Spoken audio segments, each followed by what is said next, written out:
welcome to Speak Out Unfiltered. Father, we just thank you today, Lord. We thank you for your blessings upon Grenada, blessing all the listeners. We pray, Lord, that you're going to keep us in your lovely hand, roll of us, oh God, to enter into a new year. And I thank you for doing it today. In Jesus' precious name. In the hot topics to you. Could we please be informed that there are no bad children, it's just bad parents. That is the reason that children is only bad parents. Bad parents. Working together. Well, the amount of transformation I see transforming around Carriacou. With long life parents man want. That's what you want to know, right? Yes, because I'm looking forward for big things, as in Jamaica say, big things are going on for 2024. Connecting the dots. I want to encourage the one man to continue with his one man meant. Yes, exactly. Because it's the benefit of the country. What did he do for Carriacou? All these things that you say, whenever they make statements, the recording is there. You know, we in the media, we have it. Working together. Yes, so I want to grade him pursuant to senior Cambridge, so to speak. I want to give him A+. Speak Out Unfiltered. It's always an opportunity that I look forward to when we can discuss and look at the issues that affect us together as a people. So, the budget was really a good budget. The government is doing a whole lot.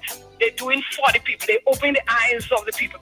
This budget is the best budget I heard since after the revolution. I never heard a budget good like that, and it's for the people.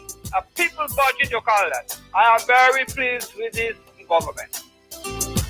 Speak Out Unfiltered. The opinions and ideologies expressed on this program, Speak Out Unfiltered.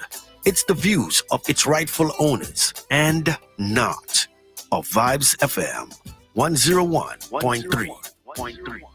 Speak Out Unfiltered. Every Thursday from 10 a.m. to 2 p.m. Unfiltered. And I mean it.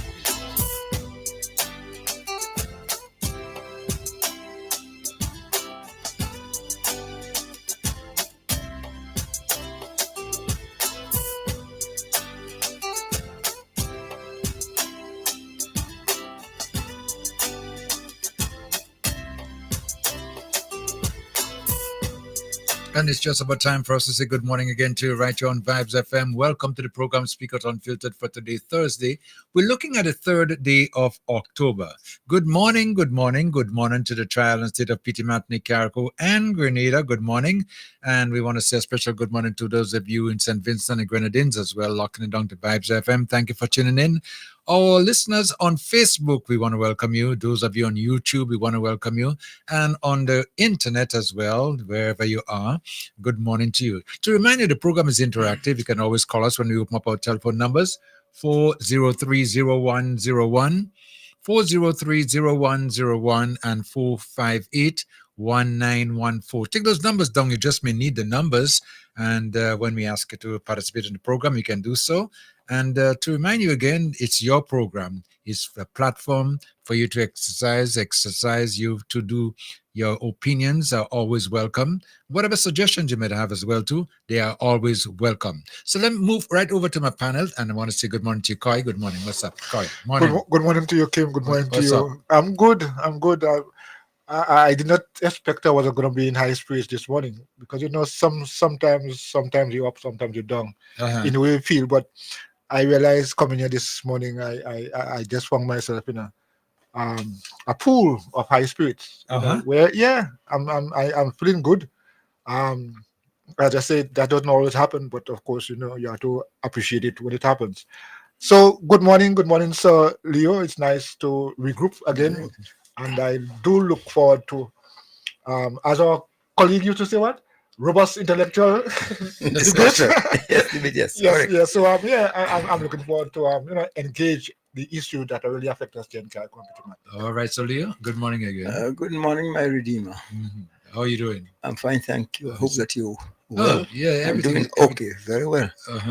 Well, this morning is a mixed bag for me. I'm in high spirits because I've been long waiting to deal with a program that's vintage or heavily Carrico. I'm a little saddened by some of the things I'm hearing. That's why I'm in a mixed bag, but I'm excited to debunk and put to right a lot of the fallacies that have been thrown out there. And in so doing, there are a lot of good Carricoans who sometimes don't get the credit they deserve. So if you observe this morning, I'm wearing a T-shirt in tribute to my mother-in-law, the late Millie McLeod. Yeah. A cultural icon who's done a lot for the culture, not only here in Carriacou, but sort of her house and basement was the second Carriacou Community Center, probably second only to Flamingo. Yeah, okay, right, yeah. Yeah, for 297 is 91st Street has been the cultural center since 1975. And great things have been done there in the interest of Carriacou. So for that, this would like to give that kind of recognition. Millennium McLeod. Yeah, well, she was one of those, as you just mentioned, an icon. Eh? Yes. And I remember her, being involved in Carriacou when she was already retired, but she seemed to be in a situation whereby she was always with the kids. Yes. She had every day. I noticed she used to have a bunch of kids on the back of a vehicle, right? Yes. And driving them, especially down to Paradise Beach, to have a fun day all day, feed them and everything. My son was involved in that too. And I used to like the idea that he was in good hands and he was there with some of his peers, and she was this grandmother, caring person. And she, when she passed, And Kim, I must tell you that I'm a couple of dollars broker, if for once for a better word. Yeah. If you will. Because I think she left my wife a habit, I must call it. That my mother always tell me when somebody dead, you must bring something. And you must go when people dead. So, but every funeral in America, once it's a Carriacou, my wife just barely want to hear is somebody dead. So a little change had to come out of my pocket because she had to go to funeral and bring something as we are accustomed to, as my mother taught me. Okay. You see? So, I thought it was only when you go into a wedding you bring something. No. No, man. No. Go to a funeral, you have to bring something. You have to bring something. You just can't walk in. You can't just walk in so. No, that's not acceptable in a Carriacou environment. No. Walk with something, even though it's a bottle. All right. You want me to tell you a little bit of my business? Yeah, tell me. When my mother died, I got about $11,000-12,000 from Carriacouans. Just contribution. Yeah. So it's a custom that we have, and some of the good things about Carriacouans, and anybody will tell you, but it's not as prevalent as here as it's in the outer world. That's wrong. People always say, boy, I can understand all the kayak boy. How they could cook all this food for all these people? Every time you go to a repast, you eating for you, your child and your grandchild, and you still have enough to bring home for your dog. Always enough food in Carriacou repast in America. The habit is here too, but not as strong as it is in New York. Yeah. And that's one observation somebody made. They said, when I go to England, there's a vibrant Carriacou community. Yeah. When I go to New York, even more vibrant Carriacou community. However, when I come to Carriacou, we're so divided that where the culture and the habits should be practiced most is practiced least. And in some instances, because of politics. Yep. People vex you, they don't like you. So we lost the saying that Carriacouans are all for one and one for all. But it's a sad thing, so very sad. That is why I hear my fella saying that referring to the late Elvin Nimrod, and God rest his soul, Nimrod soul can rest because of what he did to Carriacou people. Ian Kissinger. That was a thing that I believe 100% that was perpetrated on Carriacou people because of the dirty politics that have been practiced. Yeah. Help some, starve some, divide and conquer. And to this date, Carriacou is as divided as they come. I remember back in the day when Eric Gary was forward enough to say that he's doing nothing for Karakwans until they respect him. Eric Gary couldn't sit a candidate in Karaku. H.A. Blaze always run unopposed. Yeah. Unopposed because Karakwans back then had their wits still alive. Yeah. And we did what we have to do. And when you're bind together, as H.A. Blaze used to say, nobody can defeat you. You'll defeat yourself, they can't defeat you. You mentioned about H.A. Blaze, Daddy Blaze running on a post, and we had Caesar at one time. We had Cox. That was after. And we had Nelson. I mean, not Nelson, Cox. I mean, yes. Yeah. I'm just trying to get the names here of people who. No, you see what they used to have, after that, not during Daddy Blaze time, when you had Nelson Cox. Then in the administrative and Charles Kyan. Yeah. Well, I'll get to them. Well, Nelson Cox, yes, Nelson Cox, a serious Garian, but as you say, not Garian, but Garian. Yeah. But he never got anywhere. Yeah. I mean, the Garyites in Carriacou, you could count the votes before every election, and you could literally count. If it's 12, we say, I know it's this one, that one, that one, that one. For him, on president, twin, that one, and that, and no. We could count it. Yeah. You see. Because Gary wasn't attending the Carriacou. You remember until the PRG come into power, Carriacou main roads was like driving in a garden, More holes and ditches and this and all this kind of thing. Nothing was done, Carriacou. Yeah. I grew up knowing a slogan. Which one? That Gary said that you'll make the people of Carriacou suck salt for sand. Sand for salt. Well, that is possible. I couldn't say no, I mean, as I said, I grew up hearing that, and that was one of the early inclinations I have about Gary. But that's because you see, Carriacou was so united. Huh? There was Blaze was the representative, and he was it. And Gary never used to really do anything for Carriacou with neglect. So this way they just push him aside, and Daddy Blaze used to have meeting once a month sometimes. Not sometimes, every month, the last Friday of every month. Right, yes. Okay, once a month. Listen, and in the Hillsborough market at the time, and that's it. And everybody was there going to the meeting.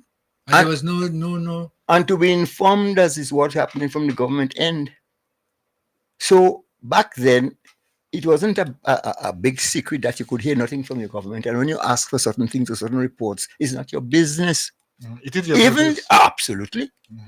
Yeah. Even though the people who tell you that are being employed by you in your business and by you and by me, yes, and have the gall and enough, and until such time as this transformation that we're talking about, teach people which is the dog and which is the tail, will still have those, especially when you have a Salopui politician. Salopui. Okay, I'm with you. Okay, I'm with you. When you have a Salopui politician and want to have no respect for you and expect respect in turn, that's something is wrong with that. No, it's not a one-way street. You give what you get and you get what you give. You can't walk so. Yeah. Correct. So, well, that's what you just said. There's a little bit of a history of Carriacou, and it's nice when sometimes we could just go back and Well, you have a lot more to come here. Yeah. A lot more to come. We didn't even get into the meat of things yet, as a matter of fact, but we have the calls coming. So Kim, yes, I just before you go to the phone, some people on the comments are saying they primarily came this morning because we talked about inviting Senator Nolan Cox, and the person say, I am here. I want to hear if Senator Cox is indeed coming. So I'm just saying. Well.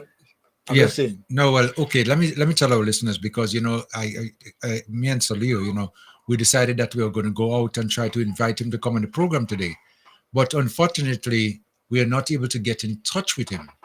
I mean, I was given several telephone numbers, thinking I didn't have the right number, and people giving me a number and telling me, call this number. I called all day yesterday, day before, whatever, last week, and still unable to get in touch with him. But the surprising thing about it, yesterday in particular, I was speaking to somebody about getting in touch with him, and they said that is easy because they have his number. So they were going to call him, right? And tell him that, you're trying to get in touch with him. Yeah, right. So they got in touch with him and spoke with him. called me right back and says, yeah, this number is the real number. This number is working because I just spoke to him just a minute ago. I said, it's fine.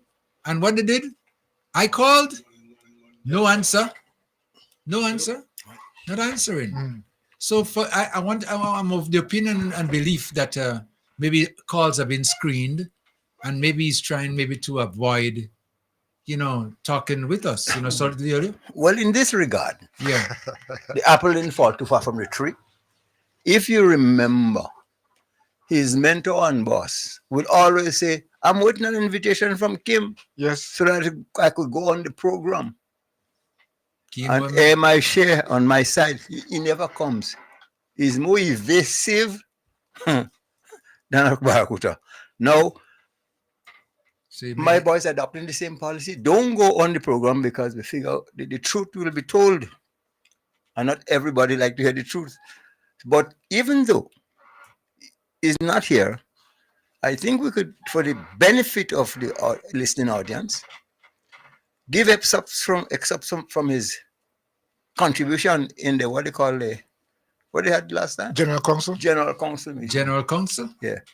Because a lot of the... You mean the NNP's NNP's General Council. Yeah. And but he said, Mr. Cox said so, he said, I know a life will be done on me and he's expecting it. So... if he's expecting it, I want to throw out there. We don't want to disappoint him. No, I want to disappoint him. He must know what the facts are. This morning I'm behaving as a mathematician. Facts matters. Okay. I don't need to use your calculator. Let me just take this caller that's waiting there. Vibes FM caller. Good morning. Caller, you on? Caller, listen to me, please. Hello, good morning. Yes, good morning. Yes. How are you doing? Good morning, Mr. Leo. Good morning, sir. How are you? Good morning. I'm fine. Good morning, Mr. Carl. Good morning. Good morning to you. Good morning to the 18 good morning. senior citizens of the university. I realize you all make some adjustments in the university where the knowledge is going to be spread worldwide, Yeah. It's not just Grenada, Carriacou, and Tiki Martinique, although we are all over the world already. But I have a very cool head this morning. I just want to tell you, Senator Cox come back down here Sunday and in the thing what I had, I didn't even know what that is because everybody was disappointed I hear. We talk about the fields and them, they sent, and the children had to go in the school. All the time he bought in no schooling up, But now of recent, they will get sent. And they'll get all what he's doing is cooking up stories. Every time he come with something. Time politicians, don't waste all the time to invite this guy on no program and all they're bigger than that. You understand? Why is FM going to a different level now? You understand? Don't bring all this stuff because I still have the opinion. Nobody say no government, no opposition, nobody tell all you that this one representing NNP. In Carriacou, I never hear that. So why they have to be consulting with him or tell Kevin, stay far from this guy? Don't invite this guy, nothing. This guy just trying to bring down Kevin right too. And sometimes when I hear Kevin say he met with him so and this and he asked him about that and don't ask this guy nothing. I want to say a special good morning to 4 important people. Miss Delma Thomas, Miss Gloria Thomas, and Miss Tessa Sente. You understand? Yeah. And my MP for the tongue of St. George in waiting. The Attorney General. Miss Claudia Joseph. Okay. An extension, the Prime Minister, which we can't leave him with, Kevin, and the General Secretary, Mr. Larry Barry.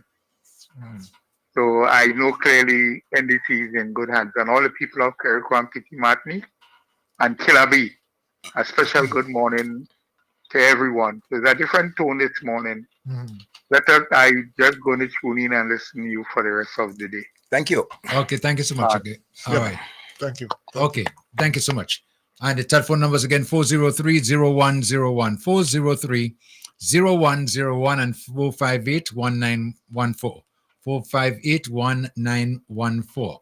So, as we were just speaking there, and realizing that Cox, as people have been telling me, this is something wrong with the head. They believe that. They believe, Sometimes, people just do you, You ever hear thing like that? They put light in your head. Or you have light. No, You have light? No. They pass on him. They pass. Pass on. They pass on him. They pass on him. They pass on him. Yeah, because the kind of things he been saying about Carrie, and it's just oh my gosh. Hold on, Mr. Yeah. Fox, put too much pressure because I kayakas myself, and sometimes I will have to go back and forgive him. You see, as long as Cox is bent on behalf someone who, after 40 years in government, 20 years as prime minister, years with opposition, 3 terms, and you cannot show me what you've done of Taku other than promise and not deliver. We'll have an issue with you, Mr. Cox, and I'm afraid I'll have to say it as no better than that, and you should do better.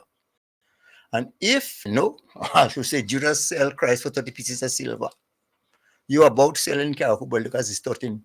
And if it's the size of Karaku. No, it didn't go up. It didn't go up. Yeah? Good. And now the price didn't. The price go down. I'm saying, yeah. Yeah, so how dare you and how could you, as a matter of fact, Mr. Cox, who was originally an NDC, and when NNP couldn't do better, they had made him a senator, to the chagrin of the late Elvin Nimrod, because Elvin Nimrod wasn't too happy, and he died and been unhappy. That is why Cox missed his opportunity to be an elected official in Karaku now.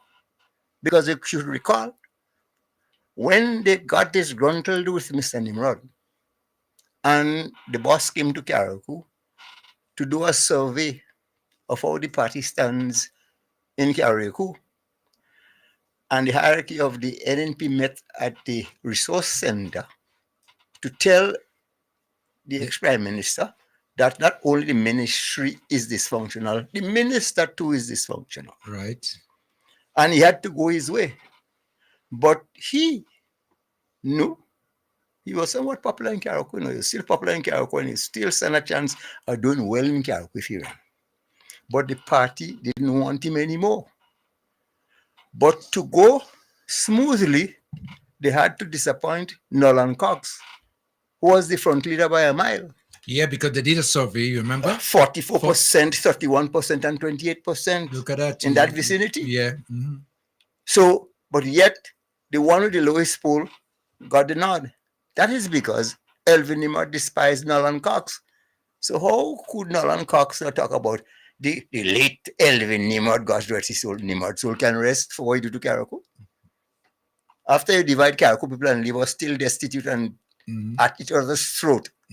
All these years after, and still going on, and still leave us dumbed down and do like we fall asleep. Karakuans have lost their marbles and their intellect. You can be forgiven. You can be forgiven. Dead or alive. I don't want us to forget to know that Elvin Nimrod and NNP, they ruled Karaku for 20 plus years consecutively. Even while when the NEC was in office, NNP won the seat in Karaku. Yeah, and were calling the shots, but of course it was under the NDC.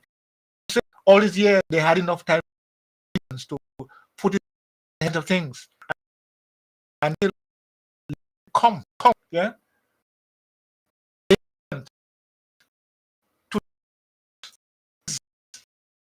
Indeed. You have to Keith Mitchell. Say what you want. Yes. Oh. Politician Panon. I don't want to say oxymoron, a good politician, but nonetheless, he's a good politician. You know? So, Nimrod Mitchell will do anything that's expedient for his own good and for his survival. So, noting that poor Uncle Toby lost his deposit when all 3 of them ran. Yeah. Nimbo, John, and Toby. Yeah, 95. Yes, I think Toby get back a deposit. No, he didn't get enough votes. No. So he figured, well, he sent Toby on to Texas. Eh? Yeah. Oh, he didn't send Toby, he had to go go get lost. You had to get rid of him. Because the margin between John and Elvin and that year wasn't too big, It was, I think, it was 23. Yeah, because, but you see, because John got a very late start. Right. Right? Yeah. But John still won. And Kit said, well, Nimbo is my boy because Kit won, He won the thing, but his candidate he lost. Yeah. So he ups up Nimrod. Well, Nimrod was the best day of his life because for Elvin, and I again was responsible for this. Take account for it. Take responsibility. Take responsibility. Yes, I'm wrong. Yes, I'm wrong. I can't say wrong. Okay. Responsible for him coming to Carriacou. Yeah, yeah. And he figured, well, this is the candidate I should go. Even if before he left America, we did warn him against certain politicians, as advised by the great stalwarts of Carriacou. I'm talking about H.A. Blaze and Nicholas Brathwaite. They were consistent in their advice as to who you should deal with when you want to go into politics. I ain't calling on him, I want to be sued. But that is what happened. So you disappointed Cox. But one thing I must tell you though, he did say that Mr. Cox will be taken care of, and that was done. But whatever little they must have given to Cox, Cox is probably forgetting that he owes this fella nothing, because the fella is who disappointed him from being where he wanted to be. Right, because he should have been represented. Amen, hallelujah. Right, yeah. And if I know nothing about Carriacou, I knew that much, because he was so far ahead and well liked at the time. But you push him aside, put who you want to satisfy Nimrod so he should go peacefully. And come back and praise him. And then go, well, he did. Well, but you must say, think about it. He wasn't elected, but then he got a portfolio. Yeah, well, he was promised that. Yes, promised that. So I say, if for a change, Diablo didn't lie. But that was done as a concessory measure. I mean, because we did not recognize in your position ahead. We ask you to give it up, give up the chase, because when we win, we're going to give you substantive position. And indeed, it got a whole ministry, ministries. Yes. And in fact, when the last one he had was Ministry of Communication and Works, that's a big ministry. And I don't want to spread any false rumor, but tongue say Cox was properly greased. Not Leo, eh? I have no. Tongue does say that? Yes, tongue. I have no. I have no. Well, tongue I can't substantiate that. Tongue is the one that do the tasting. Yes. No. So when grease fall on the tongue go down. How my boy say again? I've not been able to substantiate that fact. Evidence. Evidence. Claims. Yes, that's what I hear. So Cox want to pretend, well, he's the. But I know Carriacouans sometimes are grateful, even though nowadays something that a lot of our young people are lacking is that sense of appreciation for God, the ability to say thank you for things that people done for you. Well, Cox want to pretend that, well, he said so you have a bad bone in the body, so but you go to the grave with this guy because he ain't coming back, The same kick you see he gave to the dying horse, or he attempted to give to the dying horse, and he got it eventually. Well, Peter get it now again. So I'm saying to you, Mr. Cox, don't break stick in your ear when I talk to you. You have nothing to get from this guy. History has proved it. Toby get a rotten deal. So did Nimrod. And who else wanted to perpetuate Nimrod's legacy got it too. So you next. And as we speak, Peter getting you. So why you think what make you think you're the exception? Well, speaking about Pedro, get in the zone. He's in a monkey pants now, eh? Yeah, well. I hear you asking to work with. You want to be at Heaven's Gate. You want Kid Michelle coming. Peter, wait. Look at Michelle right. So, yeah, well, I know you go get. Very interesting. Vibes FM. Caller coming. We're taking a break. Caller coming. Hello? Yes, coming. Yes. Caller. Yes. Caller coming. Hello.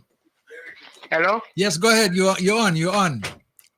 Listen to me on the Yeah, phone, please. good Yeah. morning, Mr. Kim again. Yeah. I'm so sorry I have to come back because there's something I forgot to tell you all. There's an issue in Grenada here. It's a time bomb. I think all of you should read where I'm coming from. That story going to bust anytime before the election in the United. Yes, go ahead. I'm hearing. Hello. All right, we lost the caller. He didn't finish off. Anyway, see some kind of time bomb coming. Time bomb. Hello, caller. You still there? Okay. Yeah. So getting back now. Yeah, I wonder if he's speaking about The convention? this situation with Peter, the same issue that we were talking about here, and it's really a time bomb because there are now forces on Peter's side who is sympathetic with Peter that pushing the narrative, and while that is happening, the other side is also pushing the narrative. So they're likely to be a clash, and Peter's goons are preparing themselves, writing articles here and so on and so forth. So I think there is indeed something is brewing, and I don't know. Well, again, I don't know what made me mention Peter because I think that's a different issue. Because charity begins at home. I'd like to deal with the stories that Mr. Cox was putting forth and misleading Carriacou people. Point one, and not point one of those. For example, Carriacou, as myself understand, got himself into some hot water. He's been very vocal and very supportive of the NN people. That's his prerogative. But he got himself in some hot water with some vehicle accident that he was involved in, left the scene of the accident, and has been evading the law ever since.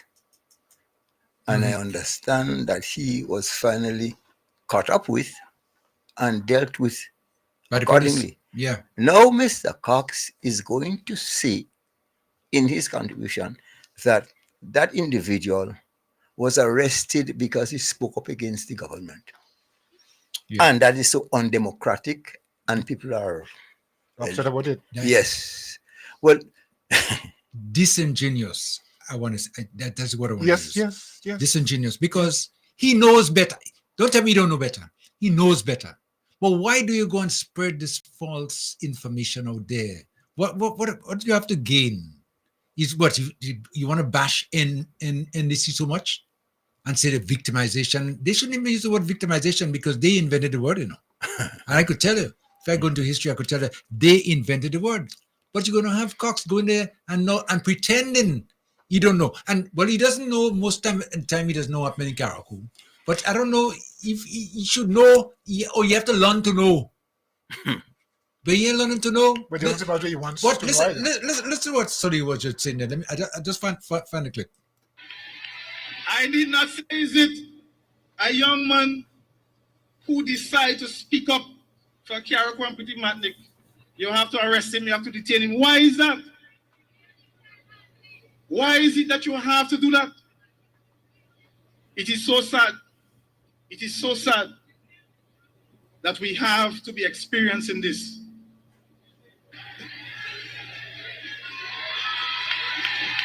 I did not say nothing.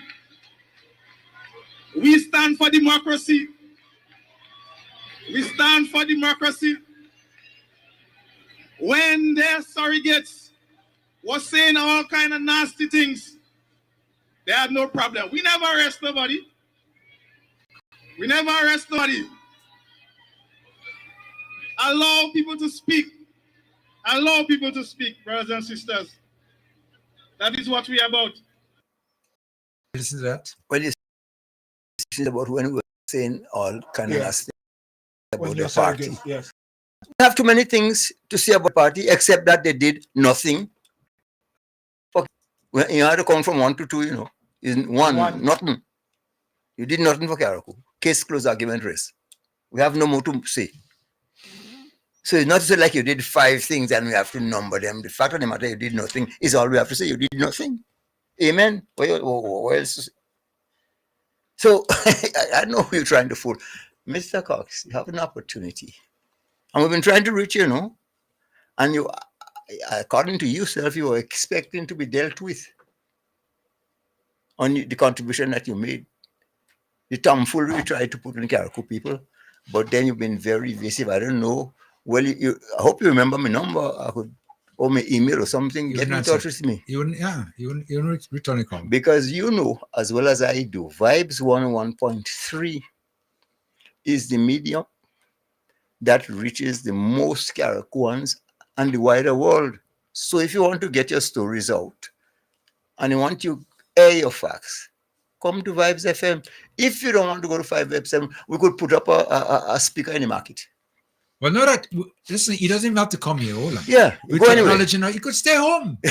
I just bring him on the Zoom, bring him right inside. It's like in front of me right now, and everybody would see who's on Facebook, who's on YouTube or anything of the nature. I would see the man speaking for himself and not we speaking for him. Yeah, but so something, something is definitely wrong when you see that kind of similar behavior.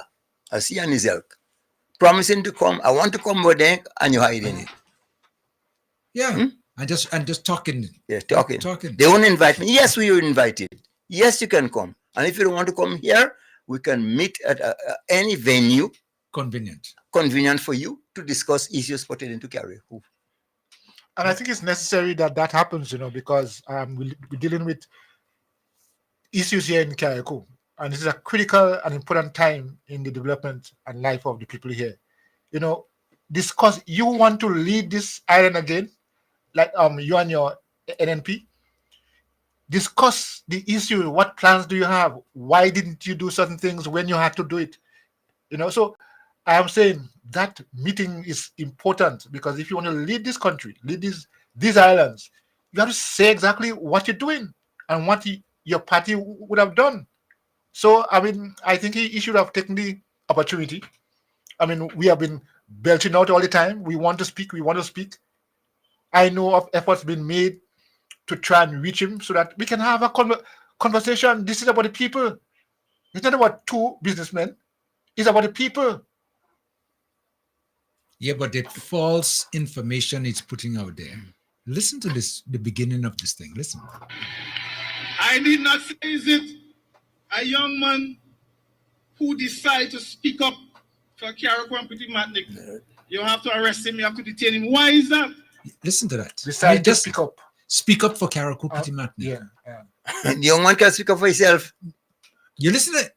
Oh, yeah. Watch. It's an embarrassment. Sometimes when I look at this young man speaking, because his language, his tone, his disrespect, everything is there. And listen, that is who he is, And that is our representation.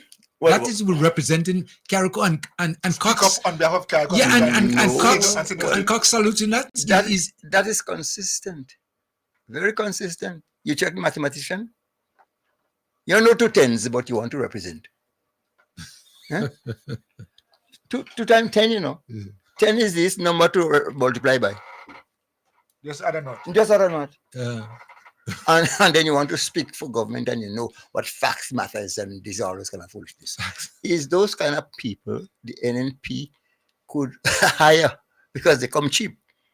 Once they get a chance to bump the gum, they will go. So that's what's happening there. And with no facts at all, just the same foolishness that they will spout to put them back in power because they want to continue to enjoy the benefits of that. All for themselves. What do you think about it? 40 years, 4-0. You're not 4, 4-0. 4 times 10 then. I'll multiply that for them. Yes. And then 15 years without opposition, Yeah. And 23 years. 20 Kombe, more than 23. As Prime Minister. What else? Since 97, I addressed that to Dr. Mitchell. I said, Karaku is always referred to as the cultural center of the state. Karaku has this big job. Everything that's African is retained in Karaku. Karaku have things being practiced here. Not really big job, the smoke food and all these good things, the parent split and the tombstone and all these kind of things. That is not even practiced on the mainland. So we have to preserve those cultural ideas and activities. So, oh God, give us a little center where we could at least Cultural center. a cultural center. Yeah, yeah. The fella tell me, man, the man promised me, say, boy, it was 97. Say, by next year this time, You have it. you have it. I offered to tell him where he could source this steel that is going to be needed. And I could have it fabricated if I could tell me. Yeah, up to now. From 97 to now, I remember. And you remember. And the thing is, you have a government who is still experiencing teething pains. Teething pains. And you complain about their performance. Eh? Well, how wicked can you be? And you have people who jump in behind you and clapping you. Well, when I shouldn't even talk about that because he did promise to put an airport in Pity Martinique. And he got a round of applause. So I said, well, I'll give him, you remember that? I'll do the rendering. I'll do the drawing for him. We're going from Pity Dominic to Footer, and we're going behind the Fall Rock. Pity Martinique Airport. For the airport? Pity Martinique Airport, yes. Okay. You have to join Pity Dominic and Footer. Yeah. And extend it to the Fall Rock. Yeah. You see how they break down Glassy in Calawan and build the airport? So you could break down Pity Dominic, join with the Footer, and go by the Fall Rock. Airport in Pity Martinique. You just talk about the airport? When he said it in 2018? Diablo?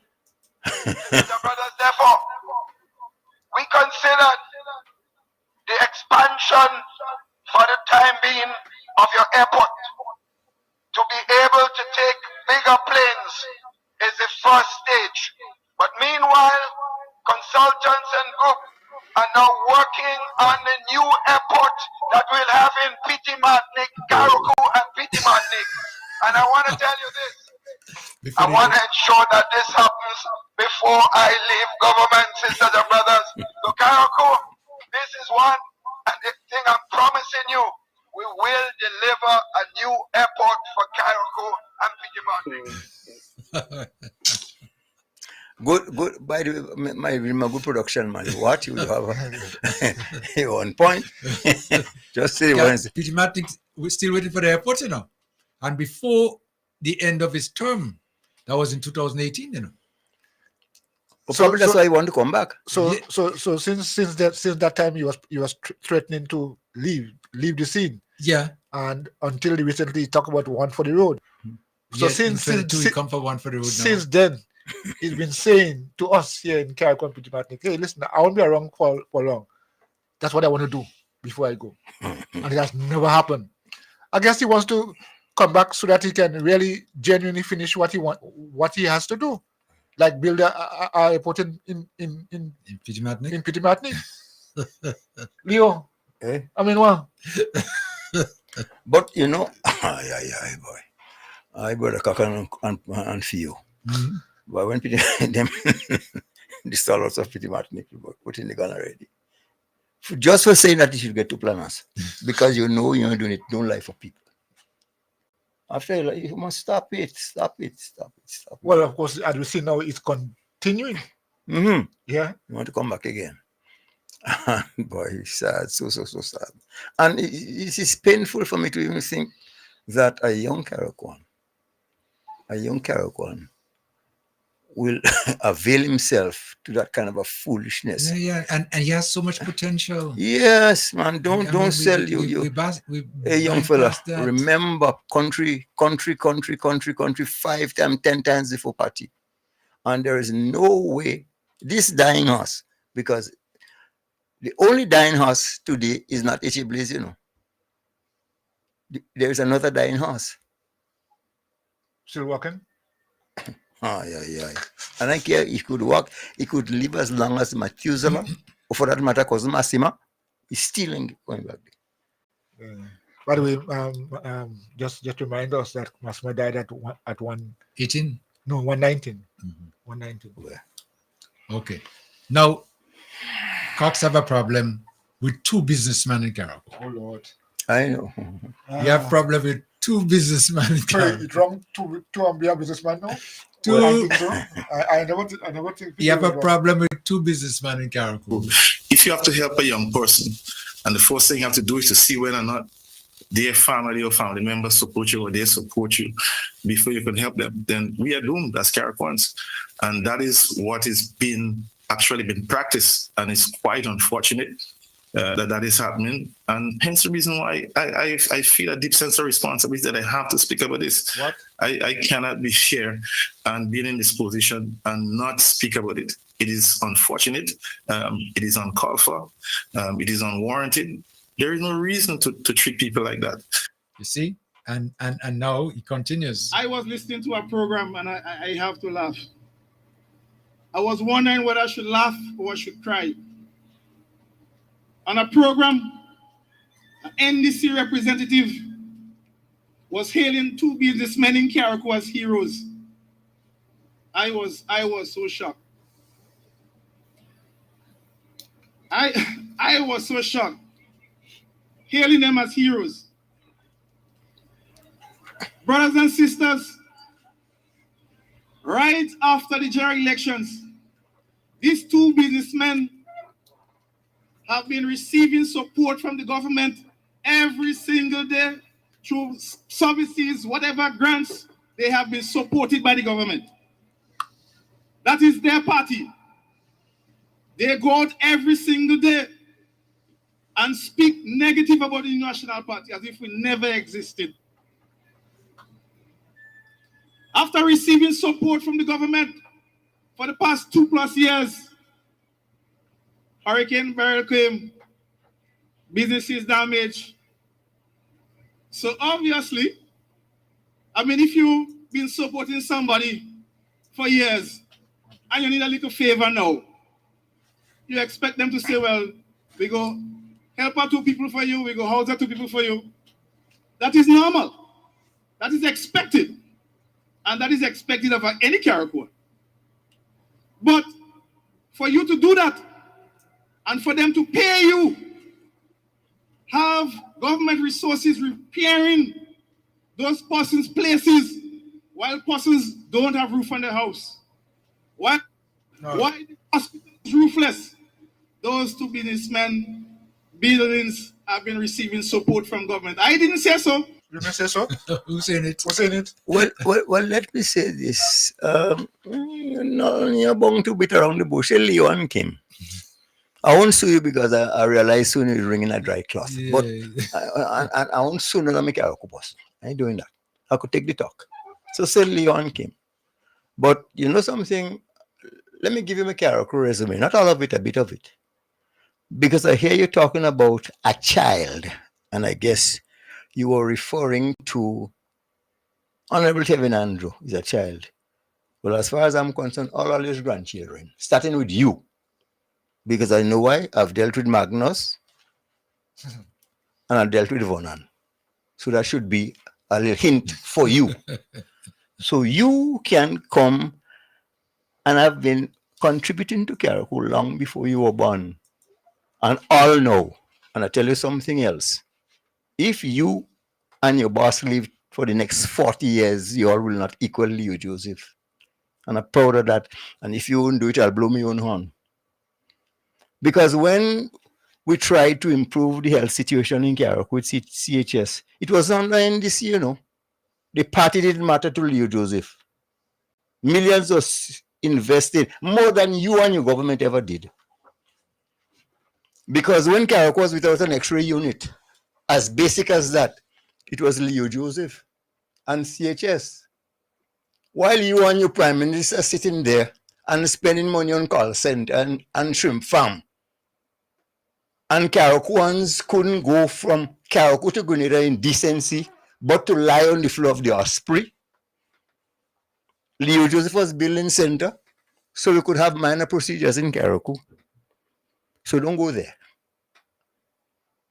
And above that, when there was a need for a halfway decent hotel in Carriacou, it happened on the minister's watch, you know, and he was happy and privileged to come and open it because I remember that. You see?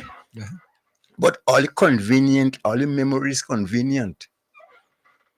You see, Leo Joseph never left Carriacou spiritually, you know, because as long as I've been in America, anything pertaining to Carriacou, Leo Joseph has been involved. The first time I was arrested in my life, is raising funds to take Big Drum to England, you know. Mm. Yeah. Raising funds to take Carriacou Big Drum to England. So you see, you could go anywhere, everywhere you want as it pertains to Carriacou, you'll find Leo Joseph there. And even the thing I regret most, even was so involved with Carriacou that I had to send him out here to swallow Carriacou. So Yeah. Cox, know your place, boy. We'll come again. We'll come again. Don't talk about Leo. Two businessmen. And again, let me explain to you, because you guys don't seem to have common sense. If we're destitute, if we're in a state where we need help from the outside world, and you're asking for people to come here to assist you in your situation, the people who are coming here must find accommodation somewhere. Luckily for me, and God bless, that the Moment Hotel had very little damage. So we were able to accommodate soldiers in our conference room.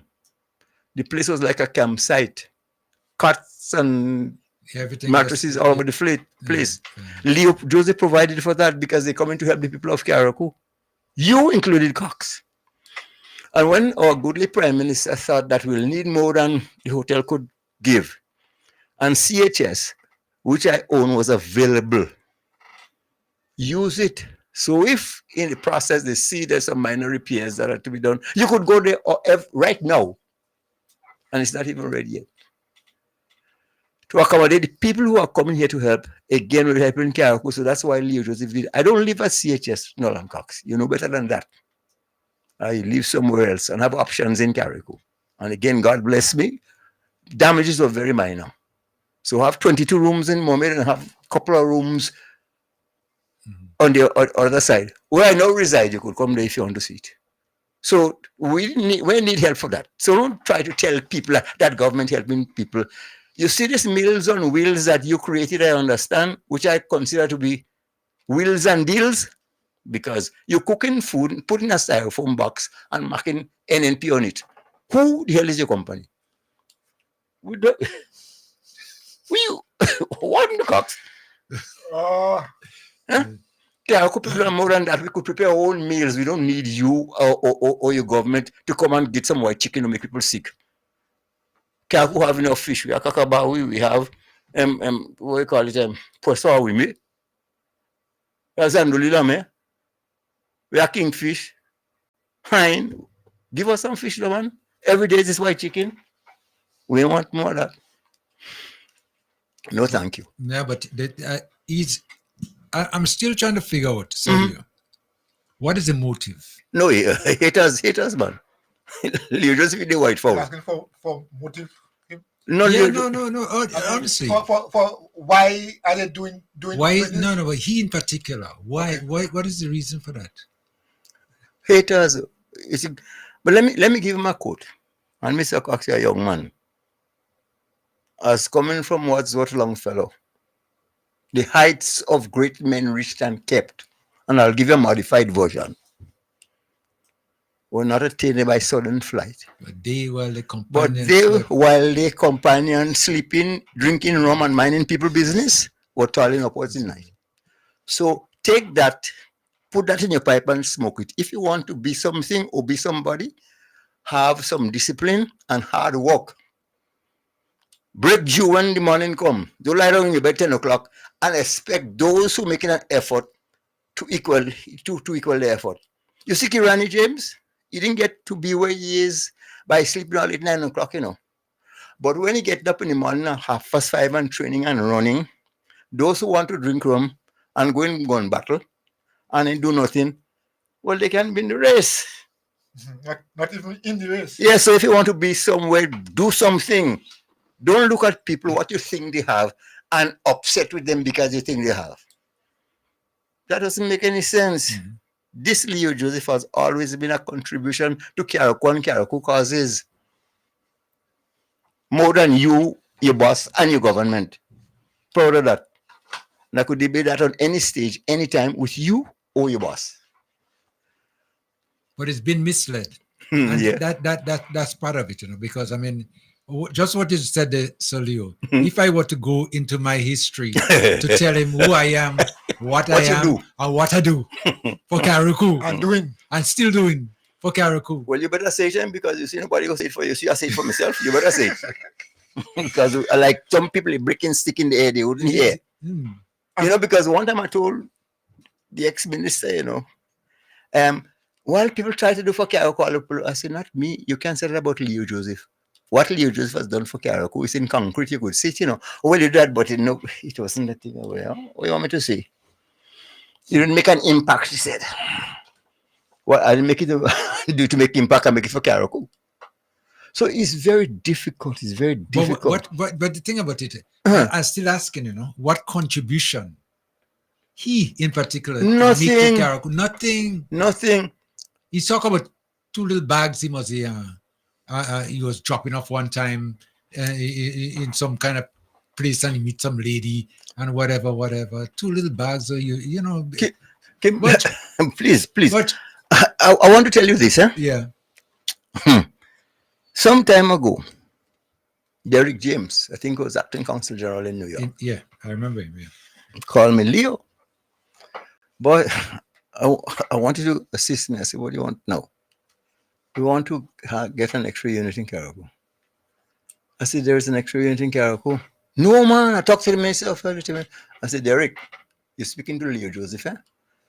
And there's a place in Karaku called Karaku Health Services where there is currently an X-ray unit. Actually, the only place in Karaku where you could go to get an X-ray. He told me, well, he didn't know that. Anyway, he said to me, I still want you to go with me to a meeting this afternoon.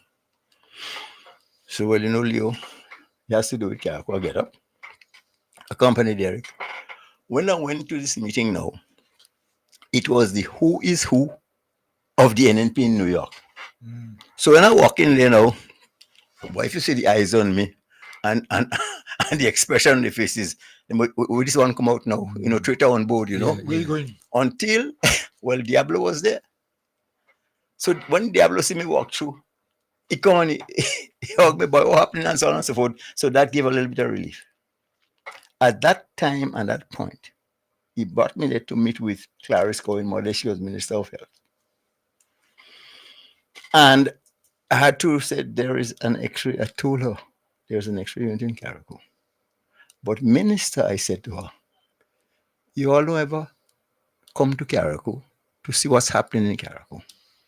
And at that point in time, I promised her, I said, Minister, when you come down to Grenada next time, and I'm not waiting on any cabinet approval, I am sponsoring a ticket for you to come to Karaku. I'll pay you flight to and from Karaku to come up to see what's happening in CHS. What she tell me? Done deal. Consider it done. She'll be there as soon as she get back to Grenada.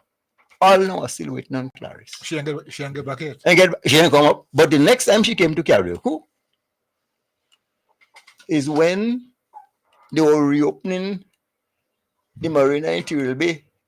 You remember when the guys stopped walking on the whole of the cabinet come to Karaku because they were coming to Karaku to show how supportive the NNP is to things in Karaku, unlike the NDC. When in truth and in fact, the NDC had nothing to do with stopping of the job. So once I saw her, and Elvin Nimmer was there. So I left what I was doing. I go and say, Nimbo boy, I say, well, you're more important than the bush. I put about 5 calls into you and I can't get you. I said, in New York, I spoke with the Minister of Health who's here with you, well, he called her because people used to say they have something going. I can't go that far.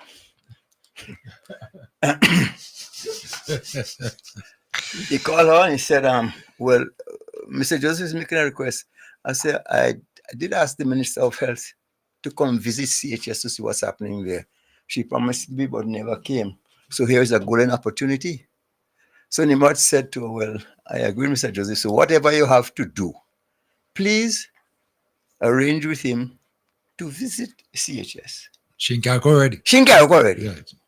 So she told me, she looked at, oh yes, okay. Let me see. Mr. Joseph, let's say 11 o'clock tomorrow. I said, you have it, just take it away. So 10:30 in CHS waiting. 11:45, I got a call from Clarice. Oh, I'm so sorry. You know, I didn't realize I have a conflict. What conflict? The marina you come for already, you don't open. I'll have all the commerce. That done. What's so important that you have a conflict? After you promise me and make all these good promises. So these people, they could tell you do this nothing because they lie to the teeth. And if I get a chance, I'll take all of them and christen them because you have to be unbaptized to lie so. So when that happened, she told me she has a conflict. So to this date, Conflict still exists. conflict still. Nobody from the government has ever visited CHS, even though, I mean, it's only, remember, it's 2022 when SU smile on us and give us an extra unit, Something as basic as an extra unit, something that's been operating in Caracas since 2005. Thanks, Leo Joseph and CHS. Yep. But you want to point a finger now. What have you done? What have you done? You know that there's so many things that Kimball, you know better than that. I know. I know the history. I know the history. Mm-hmm. Listen to the hypocrisy in Cox. Listen to this. We have been calling for school to reopen. We are not against school reopening. But if you have to open school, you have to ensure that the environment is suitable for our kids to go. To some extent, we know that we're in distress. But when you open, for example, the Hillsborough Secondary School, that is adjacent to dump site, what sort of message are we sending? Is it fair for parents to send this child to a school that is exactly opposite a dump site? Hold on a minute. Yeah. Cox doesn't know Caracas. Yeah, look so. Cox, you see where Hillsborough Secondary School is? It replaced what we used to call grass pond. Grass pond is a swamp. A swamp. How I know? I used to pass there every day. They send me to school. I had to stop there to sell me coconut shell boat. And the thing that is to upset us is that you down boat with a little set below it, always you get up in the grass. That area there is not the best place for a school, but this is there already. But we're talking about a dump site. You know what's there? But galvanized from school, nothing toxic. You think you think is an oil dump. But I wonder if you understand what he's saying. Dump site, he's saying. Yeah, dump site. You know what a dump site is? I wonder if you but forget. When you see them fellas, they just come. Caracas first, what Caracas first dump site was? Right in Brunswick right there, right? By Joe Philip. You're right. Right. Yeah. By Joe Philip. Yes, and they moved it. Yeah. And when somebody must have told them, well, that's not the appropriate place. I was right in town here in somebody's neighborhood. They used what prime agricultural land to create a dump site. Of course, again, anything that Nimrod is administration over, it can make sense. Why Dumfries? You put it there. No, but to give you, you can't please these people. Because I saw Crippler. Crippler is my boy, The Crippler is hardcore NNP. Yeah. I say, Crippler, boy, I have one for you, so you have to support the government now. You see what it is? I say, boy, you're getting a house. We'll call it a home. You're getting toilet, bath, you're getting furniture, you're getting kitchen, you're getting stove, and 2-bedroom and so on. Yeah, Crippler, where they putting us? I said, I think it's in Dumfries. I ain't going there. They tell us you have too much mosquito there. You come out in the mangrove, You coming out in the mangrove, my God. And you complain about mosquito.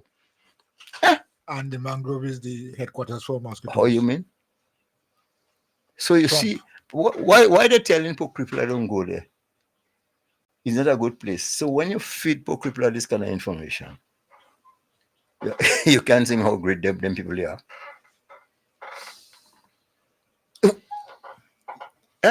But the thing about it, listen to this, Olio. I just wonder what is wrong with Cox, because No, listen. I listened to this clip again. Let me play it again. This dump site that he's talking about. I mean, really.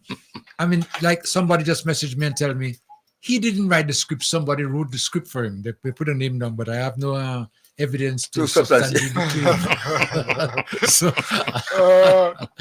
okay. Yeah. Okay, listen. Go ahead. We have been calling for school to reopen. We are not against school reopening. But if you have to open school, you have to ensure that the environment is suitable for our kids to go. To some extent, we know that we're in distress. But when you open, for example, the Hillsborough Secondary School, that is adjacent to dump site, what sort of message are we sending? Adjacent. Is it fair for parents to send a child to a school that is exactly opposite a dump site? Is that fair, brothers and sisters? Yeah, that in itself is what I call sheer wickedness. That's it. Wickedness, because Cox know better. Adjacent to a dump site. Dump site. Cox, when the last time you smell galvanized? What? How toxic is galvanized, Cox? And not even that, but as we all know, that area, the recreation ground that they're using there right now, was an area, is a temporary holding to accumulate. All places. Just temp. Let me tell you so something. they could. While the government awaits the compactor that you need to ship all this debris, we have to put it somewhere. Now, if you were here 1 week after burial, you'll see that you were in the middle of piles and piles of garbage and debris. No way to move. And I have to give those guys, I mean, the summa cum laude performance in getting rid of the all this debris and clean up the place. Caracol looking, if I should say so, damn good for the time that the burial has passed. We clean up. Yeah, fast too. We clean up and clean up fast. And we're talking about getting houses for what you will consider the poor and vulnerable, the most poor and vulnerable among us. We deal with the mangroves first, we start with them. What is so wrong about that? There are people, since Ivan still complain that they got help, no help from government. But you're so efficient now. Once this happening, must happen in 2 weeks. You know, the biggest problem with these guys, you know, is the little $118 million here that's ringing in the airs. That's causing them angina, you know. Yeah. Boy, you mean I can dip my hand in this money? Because if at all was in this administration, we will not even know how much we're getting. We will not know. Yeah. No? Yeah. And boy, this something wrong with these fellas. Yeah. So, oh boy, Nolan, you. Well, I hope you're hearing, because I want, and when somebody telling who we're talking about, we want to say it must be Mr. Cox. You Nolan Cox we're talking about. Brothers and sisters, what did we do as a party? Yes, tell me. When we recognized what the situation was, to the leadership of the party and the national executive, a number of initiatives were quickly rolled out. We had our wheels on wheels. Asset right now. Keep us back. They want to silence us. But we have to continue. We have to continue to speak out. We also continue to give relief items to our brothers and sisters throughout Carriacou and Petit Martinique. We also, we'll get to that just now. Yeah, not to get it. Go ahead. We also been supporting our brothers and sisters with rebuilding their homes in every way possible that we can. We are not in government. We have limited resources. We are challenged, but we are not daunted. And so this is how they responded, brothers and sisters. They responded by scolding our teachers and public servants for water. Could you imagine? For water. Come on. As it stands right now, water is more expensive than gasoline in Carriacou and Petit Martinique. And that's a fact. Kim, stop. Stop. Let me say. Yeah, I said we've been assisting people rebuilding the houses. You can't name one, No. because we have limited resources. Mm-hmm. When Nolan, your prime minister said that a lady complained to him about her two poor sons. She couldn't afford to pay the bus fare. I'm repeating this story because I want to show you that you and your party and all your ilk don't give a hoot about nobody else. And the lady complained to him about her two sons. They're doing well, but oh God, I can't afford the bus fare for the week. So sometimes two have to go and the next time the other two go. You know what your prime minister said? Not this prime minister, but your prime minister or your leader. You know what he said to the lady? I'll call a friend. Pass it on. Well, you can say, well, okay. Put it in my pocket. Leo Joseph, I would have said, okay, just tell the driver, check with me. I'll pay the school, the bus fare for 5 years. Leo Joseph would have done that. Bus fare can be that. It's also bus fare, But this fella, that's one thing about Kim, he ain't spending a cent. Or your own money. Not even to hear Aramgo sing the national anthem. You don't believe me? Yeah. But listen to the hypocrisy. Water more expensive than gasoline in Caracol. Brothers and sisters, what did we do as a party? Nothing. We recognize what the situation was. Well, listen. We are challenged, but we are not daunted. And so this is how they responded, brothers and sisters. They responded by scolding our teachers and public servants for water. Could you imagine? For water. Water. As it stands right now, water is more expensive than gasoline in Carriacou and Pitimatnik. And that's a fact. Listen, facts, Water. More expensive than gasoline. Who's selling the water, government? Well, I know. Well, this fella, huh? So, when you... poor thing, boy. But you have people in the crowd that will clap. Yes. That is so sad. Yes. That is the abuse, the mental abuse on the so-called poor and vulnerable. I know which way is up, which is down. And the advocates of that dirty policy, people like Fax Matters, the telephone man, and now Nolan Cox, you just own yourself a new position. You with them, you're in the same category as Jen, Yeah. I hope 200 by 5,000 is not 10,000. What the hell is going on, Carol? Well, he's a businessman too, so who? He's a businessman too? But he's a businessman, right? Yeah. So I heard him earlier talking about two businessmen in Carriacou. I mean, you sure he's not himself he trying to put in there? Of course, I know he's both you and Tim. But the point is, he too is a businessman, right? No, but you know what's so sad about it? He said from the time the NDC government won that we've been given help, grants, and so on and so forth. Every day, daily. Cox, oh God, don't do that, man. You know me better than that. What grant? Let me tell you something. That is so far from the truth. And I will swear to you and my mother and my children's grave, that is not so. We, Kim and I, didn't support the government to get things.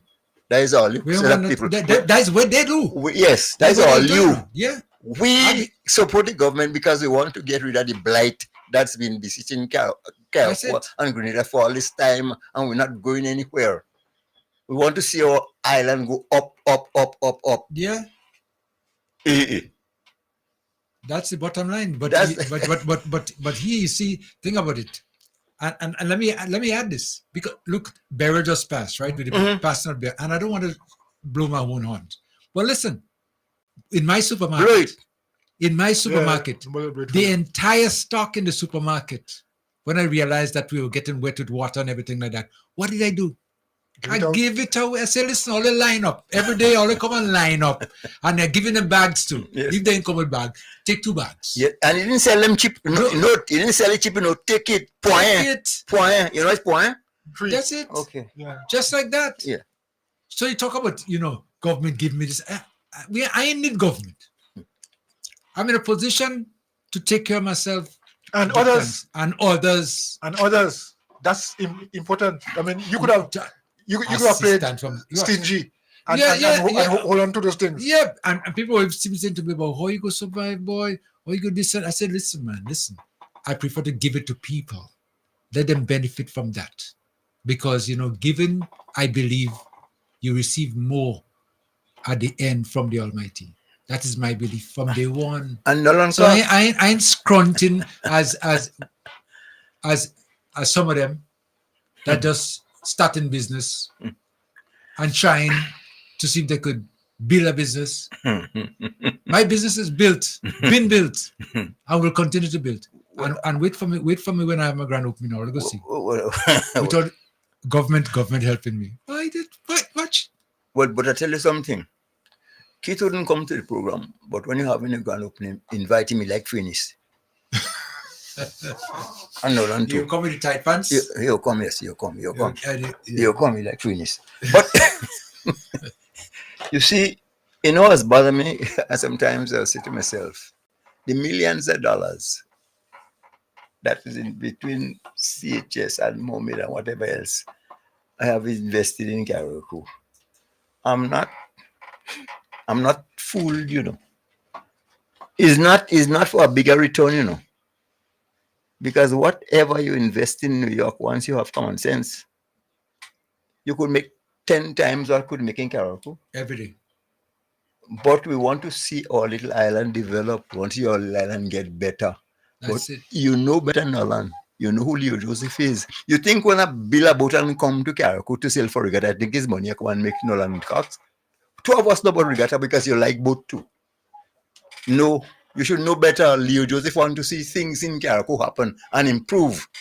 But all this so dirty minded. That's why you see, no, I prayed for 2 more hands, Because I want 4 middle finger for them.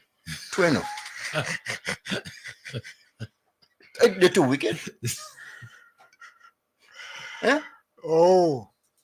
Yeah. These people must make you lose you whatever godly behavior you have in you. Because you know better than that.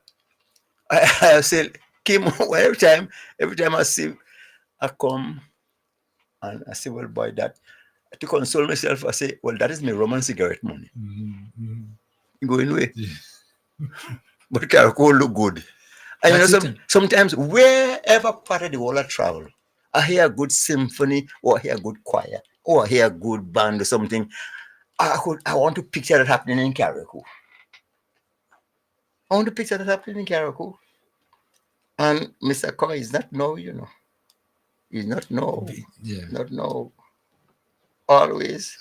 You hear they talking all that foolishness about. I remember we were practicing, we were bringing big drumming in Karaku, big drum in New York, we bring it to England. And you know what happened?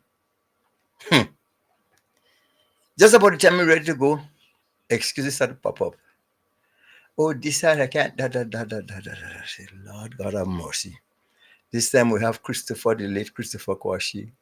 Somebody had always been there. He has been there, yeah. Jan Botti Alexander, this guy's making the plans for us happening. So what do we do next? Kim, there was a bank on Nostrand and Eastern Parkway.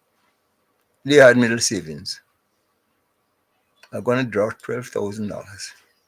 Pay everybody passage to go in England. Call Bunfield, Bristol, and you'll verify it. He's NNP. So I could say that. So that Karaku thing will look good. Not now. I don't know, sometimes I ask myself, what about Bush are doing? Stupid. Or the pass on me. Yeah. Yeah. So I just make sure that Karaku things happen good. That's it. So you want to come and point now that is for you and people of your ilk who come in town yesterday and don't know what's happening in Karaku. But if you turn around and you ask somebody like Diablo and ask him what investment has he made in Karaku? No, period. Well, I tell you, I hate buying and sell fish. I hate in fish farm. I hate in shrimp farm. I hate in that. But as for to help somebody in the community that ain't happening, you call a friend. So we want to try point a finger at you, Joseph, all you out to order and for what? Both you and your boss. How? Once you supporting the New National Party, this government want to see you suffer and die. My bad idea. And we see it, we continue to see it. We continue to experience it, and just recently on a radio program, one of the persons said that we take the ads. Yes, we take the ads from the radio station. We make sure we take the ads. Because why? They want the radio station to close them. Where is the democracy? Where is the freedom to speak? They want the radio station to close down. Yeah. Watch. Gosh, To take away the ads. Let me tell you something about the radio station. This radio station has never, under the NNP, received any money from the time it was open, 1995. Never. As a matter of fact, they tried to close it down on many occasions. That I could confirm. I'm telling you. And they opened up one to give me competition. No problem. I love competition because it makes me a better person. That's when I come out with my best. Flying colors. And the one that they have there was closed down. No. About 6 months before burial. All you know that. Well, Kim, why? What you verb now? What you verb? You know I can't about the one they have. The one they had. Yes, what you verb? They had. One they had. And the reason it was closed down, because rent wasn't paid. Staff had problems getting paid. License and everything was backing up. Electricity, the whole thing was backing up. The landlord came and just put a big lock on the door and said, listen, if you don't pay up, that's it. You see? And Olan, as it stands now, I understand that the landlord is contemplating selling the equipment that's in there to get some money back for the rent that is due. Was due. Kim, what is still due? Kim, let me say something to you. See, things like radio station, things like we do, it must be done pursuant to a passion. That's it. Or a plan. A business plan. When you create something with a malice plan, when what you're doing is to spite somebody else, it can't last. No, that's it. Blight. And let me tell you something. When the late Elvin Nimrod get this vision, is one of the fraudsters that found it, you know. Yes. Oh yeah, I was told that too. Well, I know they that. didn't spend 1 cent. They get one. All the equipment came from abroad. All the equipment came from abroad. That the money didn't come from Switzerland, but it come damn pretty close. If you do ever tell people something. And I look at where is it now? Well, you had to go. And all the ads they get, and they never give me any. And you don't need it. You go blight the station. Yeah. They could keep because you two are promoting wrongness, if there's such a word. Stop it already. So they are saying now that the radio station was closed down. Because they removed the ads. They removed the ads. Yeah. Kim, not you. No, yeah. Not you, because the only what it can be you. They were referring to one in the north. Yes, and in fact, I think it was mentioned somewhere like one in the north struggling to get advertisement because the ads were removed from them. Because when the NNP was winning, they had all the things going there. Mm-hmm. Every single thing, well, most going there. And now they want to say that it's an act of spite. Yeah, no, it's an act of God. What spite is such an act of God? Yeah, but yeah, that is the narrative. But I also heard somewhere, I think I was listening somewhere, and the question was asked, why attention was given to Vibes and not Sister Isles. But Sister Isles doesn't exist, right? No, that is history. It doesn't exist. As with somebody says, the slip of the fish. Yeah, but how could they be? How could they have received assistance and help and support when they don't exist? They're no longer there. Kim, I just hear you saying that how they're planning to sell the equipment, the landlord. Yeah, you say. So how could they receive support when they don't exist? Is the point I'm making, and wondering why Vibes getting assistance. Vibes exists. Vibes is functional. But let me tell you what. This Vibes radio station, I must again commend you, my Redeemer, because I give you that title because it's true. This medium, which I know it's your life passion. We were able to reach people, educate people, and are still doing so. So, the Vibes, the good Lord knows the service being done by this radio station, and he'll keep it alive. Unlike this thing, that one was created by Lucifer, so he had to get rid of it. As somebody mentioned to me, they say, watch, the radio station went and meet the master, you know. Amen. Amen. Amen. Can be better said. Can be better said. You see, why this little Karaku, instead, those fellas ain't easy, you know. They tried a million one ways, but you see this red boy, they ain't making joke, you know. Yeah, he belly. Still standing. Yeah, he's heavy belly. So he stand up as a brick wall. And more they try to push him down, more he go up. Yeah. But you can hold cock on the water. You can't make it, man. What could that? You can't make it. So he had to prevail. And when God is on your side, nobody could stop you. And you have to go in Haiti. Just Papa God one. Good for nothing. You know, one of the things that the minister said when he was here, in fact, responding to that same situation about ads for radio station and so on, the minister said, listen, those guys, they're getting paid for it, you know. They're just doing it just to give the impression. Yeah, they're not being paid for it. So they keep running. I mean, these people whose ads that they are running in truth and fact, they should take some objection because, I mean, you know, what is going out there is about them, not necessarily about the station. And if your information is going out there in that manner, why you are doing it?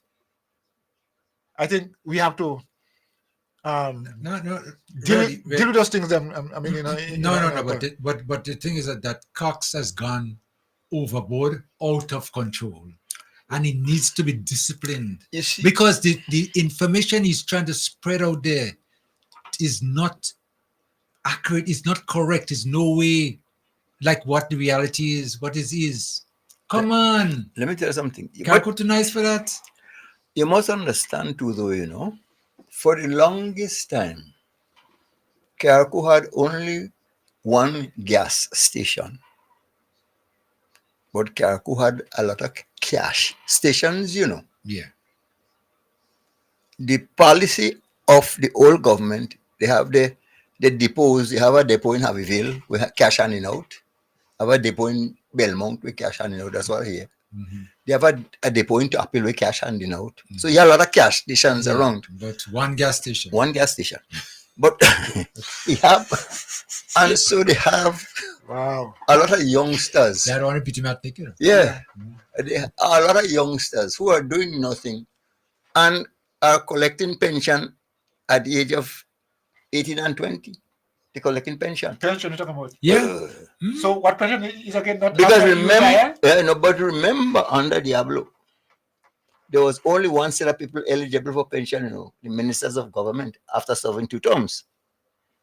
So the only other pensioners are the only little children, the little lazy ones they're creating.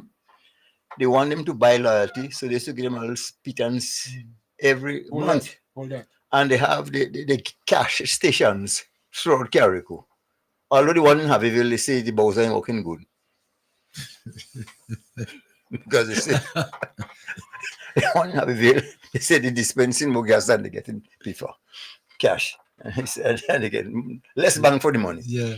So you see, these people and them, you know why I'm so annoyed of God is for all of my life. I just trying. That's all I'm trying to see is that Caribou That's all in. be a better place, man. Because I love it. Oh God, they are born and they are raised. Oh boy, you know. Yeah. I tell you, I went to New York, stayed in New York for a while, and I was dreaming Caracou until I decided, watch, I'm coming back in with Caracou. You think it's alone? Yes. And I was criticized by some of my colleagues and everything. But you going back in Caracou?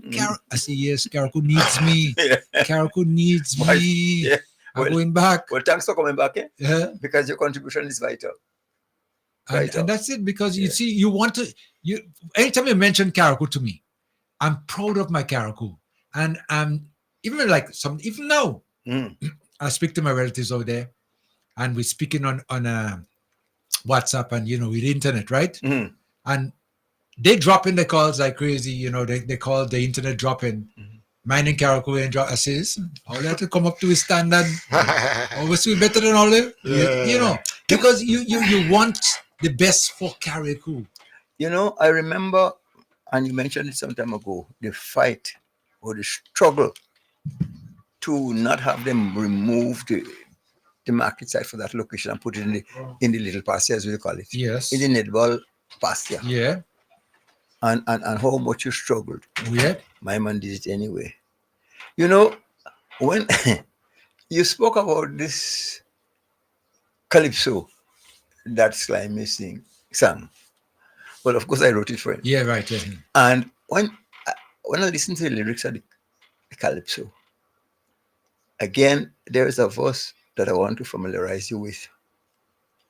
And it says, light in Granby, tourist gift shop. Kundi put on. Kundi, yes. The new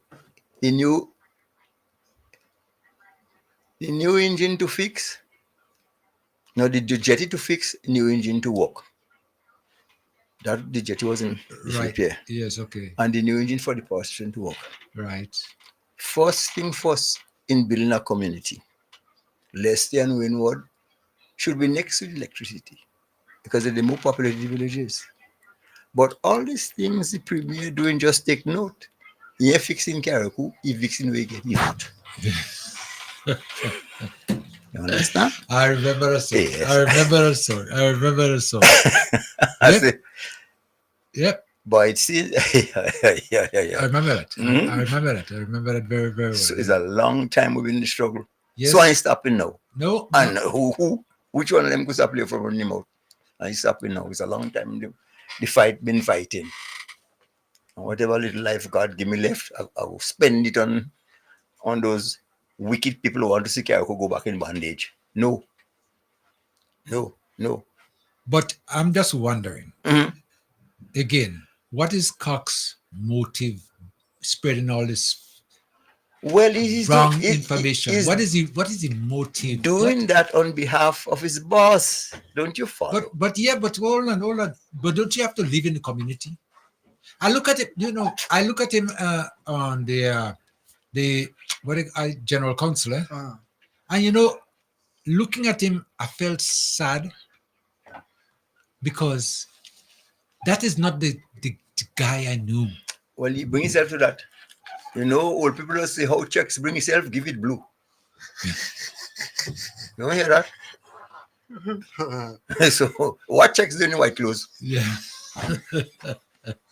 Give it blue. Give it blue. Sure.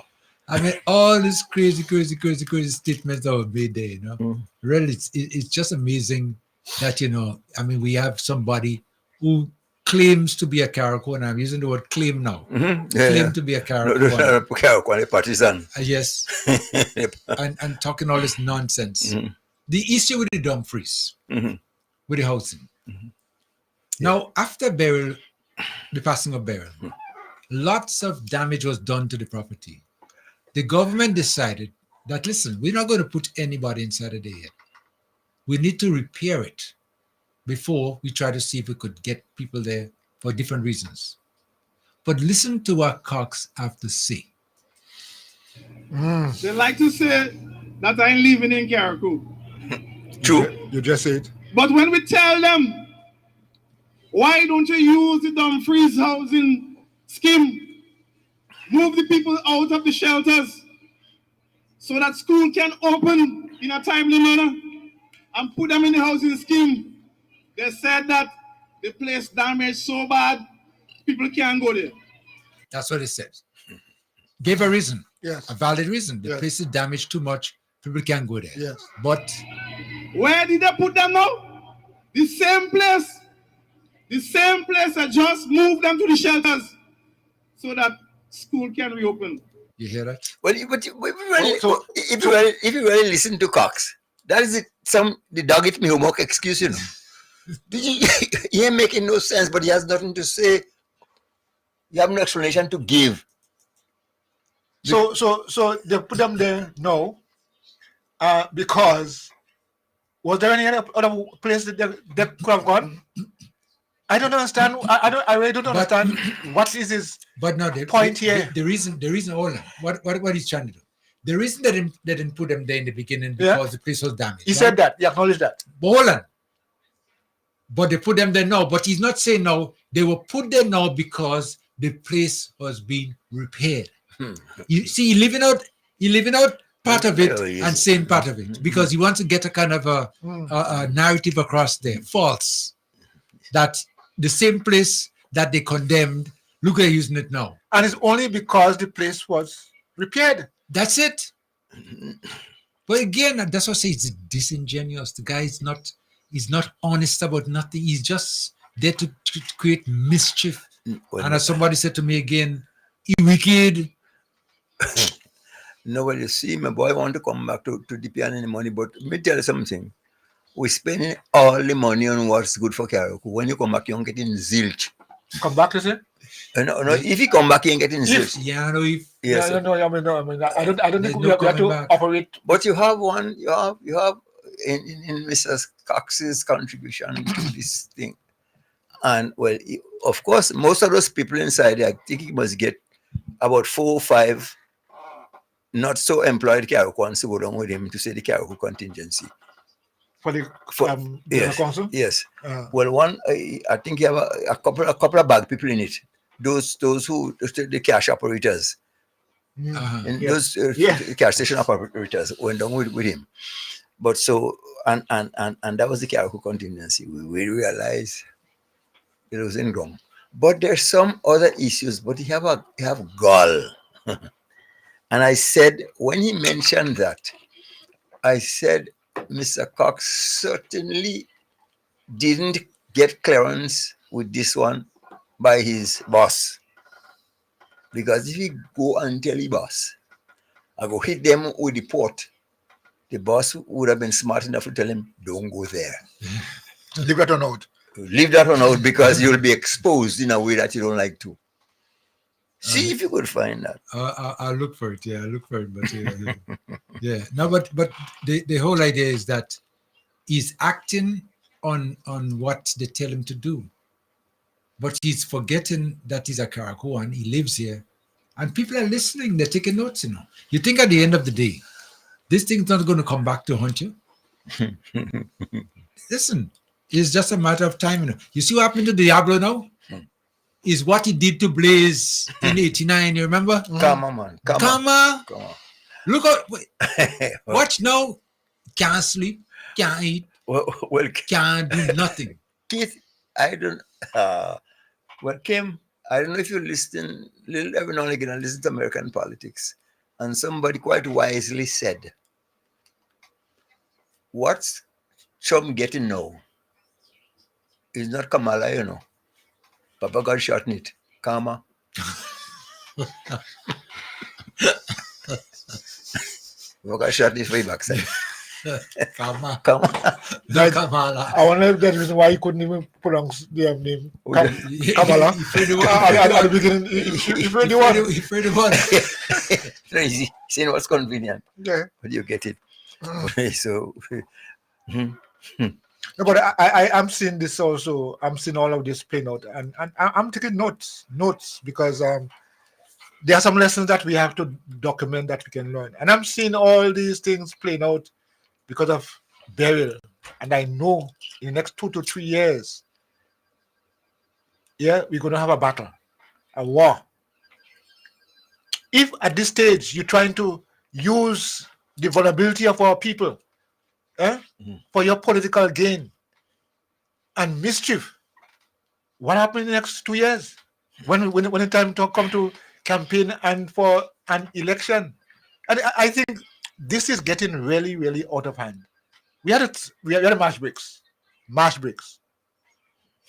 Well, what I'm seeing is that he is maybe trying to build some sort of a base, maybe, or something of the nature, in a very negative way, and that wouldn't last, because people are not stupid now, and no, people are listening now, and with technology, when you have anything that you say, it could be held against you. So you have to be careful on what you're saying. And you talk about election coming up. I doubt whether it's going to be I doubt whether it's going to run anyway. But still, it's left to be seen. But are running? Who? Me are running? Yeah, man. Me and him running. We're running. Tevin could take a break. Let me run it. I run. Yeah. When you finish, I'll just put Tevin in the seat. But Yeah, I know what I mean. Make me be the attack dog. Send me out in front. Oh, wow. That's it. I make a commitment. I'll be the attack dog going out there. You sure you're Yeah, and I live in Kevin and them behind. When after I finish up with him, I say, "Only walk through now. Come through. Save all the energy." It is very sad. We live in a sad situation, and especially the time in which this is happening. A time when we all need to work together, come together, support each other. But this one say we're doing this, that one say we're doing that, without any kind of organization or system in place. What are we doing? Listen, Really interested in this place, or just talking? No. It's just wicked. And I'll tell you, I'll just give them a little bit of a hint. Whatever you say could be held against you. So So please be careful what you're saying. Be careful, because as you very well know, with technology now, we have it, and that's simple. Okay, gentlemen. R.I.P. May he rest in peace. Okay. Yes, we want to. Which one? The one of the recent one of the government generals that we had in this country. Oh, Danny. So Danny Williams passed yesterday. And of course, all the flags supposed to be flying at half mast now, so ordered by the PM or PM. Yes. Respect. Yes. Yes. So if passing anywhere in one of those buildings and you see the flag flying at half mast, it is in that regard. It was one of the Governor General. So. Yeah. He served a long time. Yeah. Served a long time, and although he even served into the NDC period, because NDC came in June, and he lasted until the November. Yeah. So at least he was there. But may his soul rest in peace, and of course we extend condolences to his families and friends and supporters, because at one time he was the Minister of Health. I remember engaging him, of course, when he was the Minister of Health at the time. He was very, very much involved in the whole process of nation building as far as the NNP is concerned, because he served under the NNP administration. So God rest his soul, as we see, and make peace with his maker. So somebody just making a comment here. This people is something else. They say, well, Grenada, the government would save some money now. Yeah, because all governor generals are to be paid until they die. So you were still receiving? Yes. They have to be paid until they die. Okay. Even if the government of the day request that you change, but once you were a GG, you have to be paid until death. Okay. So that's what they really mean, yeah. Okay. Oh, So now, I mean, the government doesn't have to find the Coughed it out. thousands of dollars right. Okay. to But that's one thing I always have issue with, Well, as a matter of fact, it's about time to get rid of the same governor general business, representing the Queen, or in this instance, the King. And nobody even remembering us. Yeah, it's a burden. It's an expense to the state. Yeah. At one time, we were paying for 5. No, sorry, we paid for 3, I think. Governor generals who were still alive. Okay. So I mean, it is being reduced now. Like the president of the United States, Yeah. How many of them are there? Huh? Presidents of the United States. Yeah. Quite a few of them still Yeah, alive. Clinton. Carter just turned 100. Yesterday, I think. Clinton, Carter. Yeah. Bush. Obama. Obama is yes, recently. That's for. And you have to give all them all Yes, all the security and all this kind of. Not the previous one, the one that trying to get back there. He had to get, because he was, I mean, whether we like it or not, he was the president at one time. So he has to be given the same kind of opportunities and privileges all past presidents have. Okay. Yeah. Well, but I think what I do know from inside sources is that the change of this whole thing from the God save the Queen, God save the King issue. I think the issue of Republic that would save us from one of the issues. Yeah, it would save us from all these kind of excessive payments that would follow us. So if we have a republic, it will ease that burden. But of course, as I'm saying, that is something that they have been speaking about. There have been long discussions here in Grenada about the whole issue about going to a republic. But time will tell. Okay. Okay, let me open up the lines. 403 0101 403 0101 and 458 1914 458 1914. I was just reading yesterday some good news in that the SVG Air will be flying 6 days a week now, and the fare has been dropped down to 69 US. Yeah.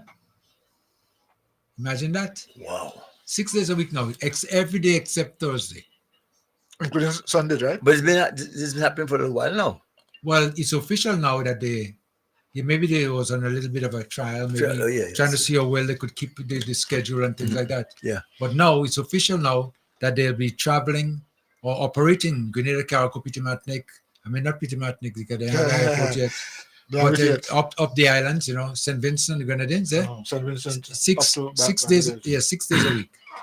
And the fares dropped now to $69 because it was what, 89 or 90, 87, what it was. I know it's how much is there? It's 180 something. Yeah, one, yeah. See, yeah. So if it's if you round it up maybe at 190, then you realize that I mean there's a drop of about 20 something US. Carriacouans have been benefiting more so than ever before in a lot of instances, I don't care who or what the administration is. I think this Prime Minister must be given kudos for his attention to Carriacou. His attention to Carriacou. I looked at, I'm just trying to figure out that piece of the Bel Air Road that's almost on end. But it's a nice buck spent there. Yeah. Some real money. Some real money spent there. And they're not finished yet, I wouldn't be surprised. Yeah, because they have to continue now from the coolest junction where they started all the way up to the Bel Air Cross on that piece. And the continuation now of by the same coolest junction going back to the bottom of the hospital by the windmill. Yeah. And well, then, they don't work from the top come down. You know. Right, okay. And then they will continue now going down the coulis into the Crookston area. That one there too is very well needed, so we could accommodate the boggles that. The community come from that side over there, you know. That would be the shortcut coming up because the road is already there. Just a matter of, you know, doing the concrete work and drains and everything like that and put it into use. That's so. Yeah. So a lot of road work is planned as far as I'm seeing there. And it's just a matter, it's in the making right now. Also, we've been hearing and speaking about the derelict boats in the area of Abbeville there. Well, the port is going to do something about it. You know? Yes, I think they put out some information on that. Let me see if I could find it. That there's 31 boats. Could be more. And they labeled them, you know. I'm just trying to see if I could just find it right there. And that would be done very, very soon. They're working on it right now. And they are saying that if the owners of the boat didn't move it out, they'll pay. And they're going to move it out too. And maybe they might be doing some sales to recover some money, you know, for the expense, you know, of cleaning up the harbor. But it's about time that they do something about it. What I'm wondering though, I was looking at the list and I don't think I saw the sunken barge on the list. It's included. It's in there? Okay. So that's good news. You see, we need to start addressing these issues as soon as possible because if Carriacou is moving and we're trying to bring it to the next level, we can't have all this kind of garbage hanging around and all these boats, especially in a harbor like Abbeville. You can't keep that there too long. So true. Tim, the word is not if Carriacou is moving forward. I think the word I would like to join solely you in getting some of the grammar correct. Know that Carriacou is moving forward, not if. Yes, so now that is moving forward, we need to have all those things in place. Not only in Abbeville side on the southern side, but we also have some boats to clean up on the eastern side. Yeah. So you mean by the Windward area? Mount Pleasant area? Yeah. And equally, the revitalization of town. Once you see the build back project commences, the homes and so on and so forth, we have to start thinking down the road. About the Hillsborough build back project. I mean, it's not now, but down the road. Well, this is something that's have to be considered, and I would say that should get started, you know, very soon. You know, the planning, because Hillsborough now has been given that second chance to redevelop, reorganize, and Isabel is responsible, but he's like my grandfather used to always tell me, no bad breeze blow. For every breeze that's blowing, there's some good in it. Yes. So I would imagine that, you know, with the build back now, you're going to find that a lot of things will be taken in consideration as to make the town different. Build it back now build it to what we would like to see for this generation and they want to come. So the area by the jetty there, which has been looked at so many times and been talked about so many times, something will have to be done. Yeah. As soon as possible to start the process. Yeah, and that's our first impression, you know. Yeah. Coming together. So. Yeah, when you get in there, that's the first. I'm just seeing some information here on the chat. It says, referring to as we spoke about the passing of Sir Danny Williams. This person is saying Dr. Loxley Cox, known history lecturer in Texas, passed. He was 80, and he was from Carriacou. You also added that Dr. Cox was a former student of GBSS. Yeah, you might. Yeah, so he passed. Loxley, not Curtis. Loxley Cox. Okay. I think there was another one there that was mentioned earlier on about who died. a lot of our seniors, our elders, are leaving us. The thing, Sir Leo, is that we don't want them to live with all the knowledge. Knowledge and not tap on with. And yeah, and I think we are careless as far as that is concerned. We don't take the time to try to keep or capture some of the knowledge and understanding and guidance. We think that we all know it all, Well, and then them people they do the time already. But I think we should really stop and think that they possess quite a lot of information that if we have it will help us going forward. Well, none of us knows when, but the thing is, if we have it, that will help us going forward. I mean, when we look at what the things that are taking place now, I mean, we're making a lot of mistakes because we don't have the proper guide. We're just doing things just because. But if we are guided and schooled, learn, we can avoid so many of the pitfalls that we are experiencing now. So it's important that we get the knowledge before they go. So Leo, don't feel that we wanted to go with all the knowledge you have. So we had to put you sit on one day and extract it from you so that we can use it as a template. This morning, after, by the way, this seawater is getting out of hand, This thing is so warm. Yeah. Everybody, same comment, you walk into the water, if you walk with milk and sugar, you can make coffee. Yeah, it's hot, it's warm, very hot. Yeah, it is. Climate change. Wow, but it's scary, man. We've been getting some real heater. Yeah. Actually, I think today we are in a heat wave advisory. Yeah. On state wide. I mean, yeah, it is not an easy time. So it was going back down, and the same thing I was saying that we were talking about for Hillsborough, the history of Hillsborough, and talking about the where they just removed the what you know as Bullen Lumber Yard. Yeah, right. Which was originally everybody still. So I was telling the youngster what it was and who the staff was and all those good things. And tell you when he was writing those things so that people. Yeah. I mean, we talk about it a couple of times. Well, no, it's time you see what happened now. And so, Leo, just not too long ago, I was listening to you giving stories about Carriacou, and Rena Mills was speaking with you. And there was quite a number of things that you spoke about that I had some ideas about, but not to the extent at which you went about in saying that.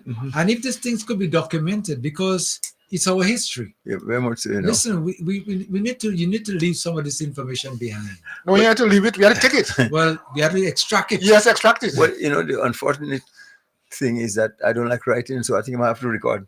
Well, it doesn't matter. It doesn't matter. I mean, it wasn't a days gone by writing what was a must. But no, I could be speaking to you. I'm a pen in the pocket. I'm a pen recording you. So that's not a problem. Yes. Yeah, we have to record. But I mean, we have said that before.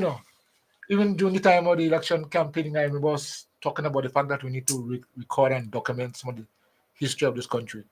When the politics is over, we have to know our country.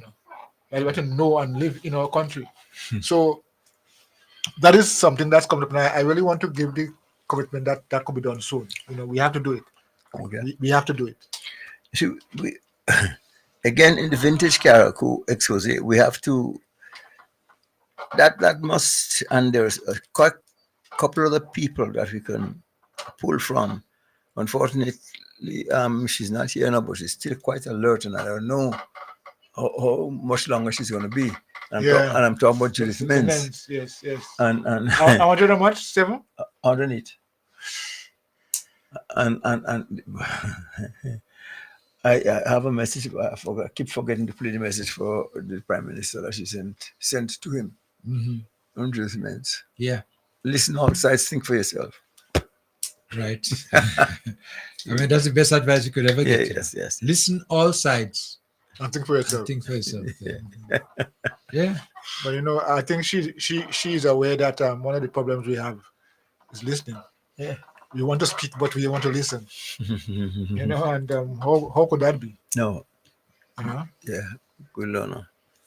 So, I think now that we've through with Danny Williams, but I'd still love to clear the air on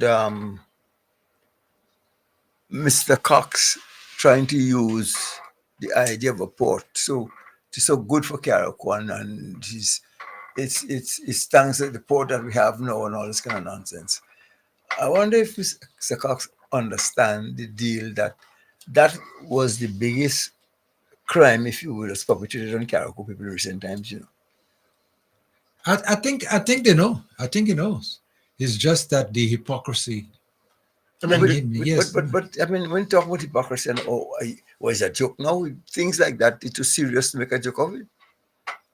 Well, it's too serious. No, when I look at now that Beryl has done us proud in a sense that he's taking out the derelict stuff around town, and so we will have to try to bring Killsborough back to some semblance of being a respectable little port. We should do that. We should do that. So we have to find some ways going forward, and put some structures in place.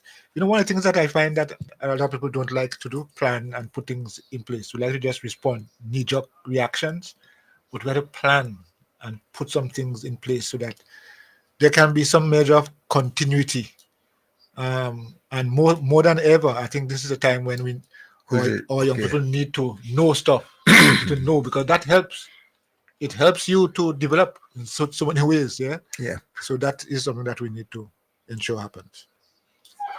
Very important. Okay. 403-0101. 403-0101 and 458-1914. 458-1914. Now, something that's happening now, which I think Carriacouans are applauding, is that we spoke about the installation of the Office of Planning in Carriacou.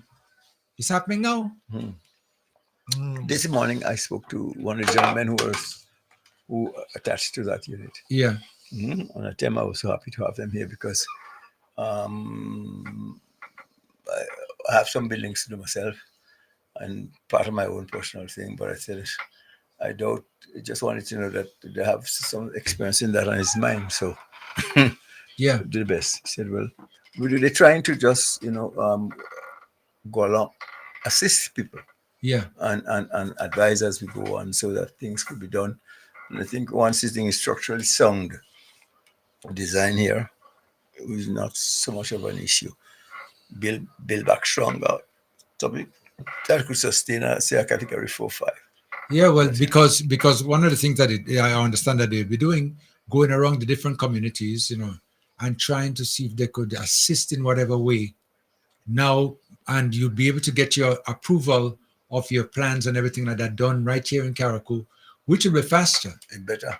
And because there will be the delay that normally comes with it, it would be there no more. I mean, Do you think we are that disciplined here on island to want to build it with specifications and regulations, and don't allow the planning authority and so on to have to stop us from building? Because my understanding of the purpose for getting the things done right is to avoid what really happened in Beryl. Those houses that we had here could not really withstand a category 5 hurricane.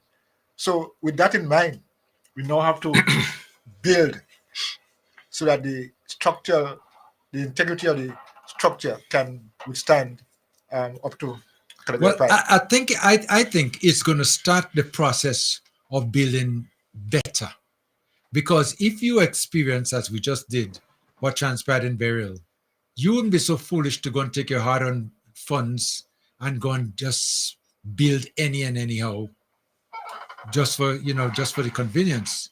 I doubt. You'll be thinking the long distance. And if you start that now, those who are coming after you going to develop most likely the same attitude, the same disciplines. Yeah. It has to. Well, of course, I think it should have. But the thing is, are we disciplined enough to say I'm doing it right?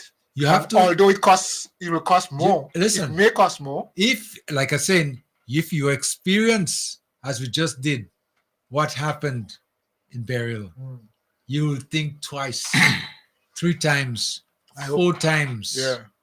Because I'm sure that my building now, because I could have been way more advanced than we are right now in building back. But we want to make sure that at least we come to a point where you're satisfied that if that were to reoccur, the damage you just suffer would be much, much, much less if there is. So I think the building back better. Yeah, no, and planning here to advise us, on the way forward. I think it's great because and contractors now I think would have a different attitude because sometimes your name means a lot at the end of a disaster because I build this house, I build 5 houses and all survive, and you build 3 and all went down. You have to think twice if you want to go back and build for people to have some confidence in you. So certainly that's what we want to encourage. It's just that it takes more funds, yes. It takes more time, but at the end of the day, it will be worth the while.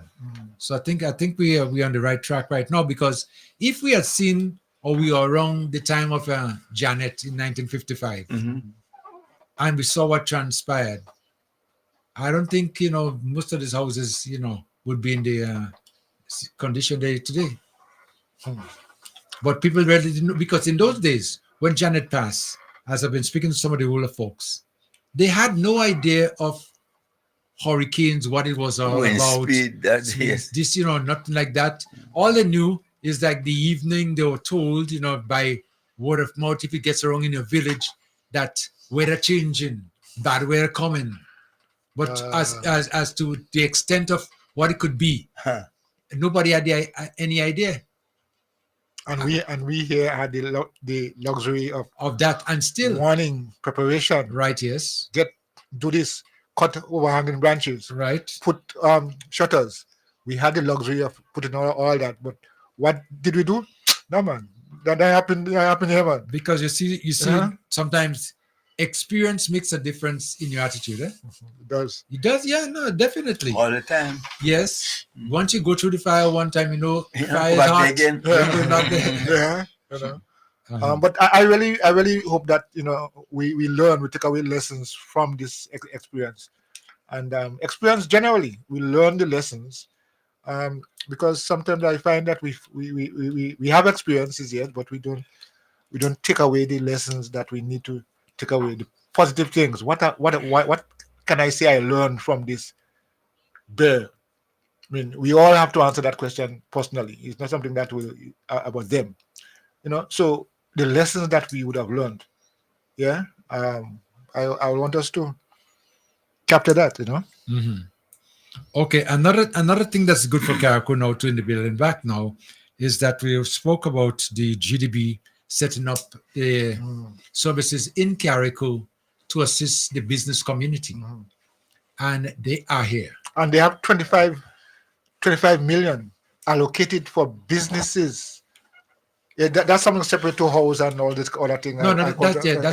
So 25 million, so Leo, allocated to people who would have had a business and would have been affected by so they can build back and so on. So they're given a loan at 1% interest and grant. So I mean, we all have the opportunity. We all have this opportunity now to reestablish ourselves. And the office is located in the resource center. Yes. And what they've done, they have I think 2 or 3 offices at the same time that deals, the planning, the funding. They all there. So it's like a one stop. Right. You Yeah. can go there and get services, forms, and so on to that deal with the businesses, the one that we talk about. You can go there and request the services and the advice of planning. And there's another one there that you can go, the one that deals with the fisheries and farmers, fisher folk and farmers. Yeah, you can also go there and get some kind of support. And what people really need now is not so much a talk support, but they want to get something. Support. Yeah, they want to get something in their hands where they can actually rebuild the boat, repair the boat. Yes, and because that's the livelihood, fishing, and farmers and so on. Talking about farmers, we have Kimi. Was it you who said to me that we had a new shipment of tanks? Well, what has been happening over the last couple of days, maybe the week, in that there's quite a number of tanks that's coming to Carriacou. I'm talking water tanks, 1,000-gallon water tanks, and I think the amount that is supposed Total to is be 500. 500, 1,000 water tanks to assist farmers. And I know not only farmers will be getting assistance, but people with houses as well too that are in need, because half of the tanks are blown away by burial. Half? Or maybe even almost more. all of them. Yes. So I think they're going to extend it, once there's the tanks available, but they're giving the farmers the first preference. 500 water. When you see the badge coming, the badge is just loaded. Yeah. Loaded with black. Like a carpet, and just offloading and going back. I think yesterday 170 came. The day before, the couple of days before, 102, something like that. Yeah. What is doing them? Well, they just land them on the port, and they try to distribute them as quick as possible because another shipment will be coming again. Okay. And I think they just might have just about five shipments, maybe. Wow. About 100 each. About that. And the distribution process, they consult farmers first and get them out to the farmers, and then after I think the rest of the public would be benefiting from some of these the black tanks for water. Because like anything else, water is needed. So when people ask, when people say that they want things done, no, Can happen. And they ask, that is why they know how many farmers were disrupted, how many farmers, what they lost, because they had to do an assessment. You just can't just say, well, the all can pass, so let's just give people everything. You have to assess the level of destruction that you would have had. So when the process of rebuilding, we know exactly what, So the issue of putting things in place to ensure that the building process is successful is important.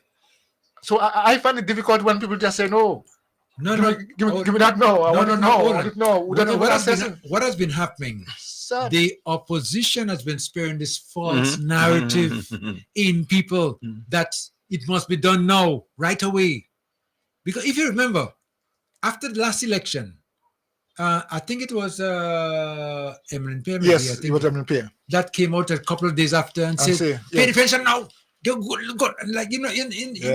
It's like... Well, that's the strategy, that you expect that from them. But the government wasn't even sworn in yet. You just imagine the government wasn't even installed yet.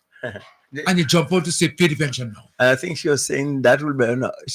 If they think they're going to get away from that, you'll have to deal with him because I'm looking. Right. Yeah. No. The thing about everything takes time, and it needs to be organized properly to make sure that people benefit who needs to benefit. But they're not spreading that. Is whatever they're doing is false.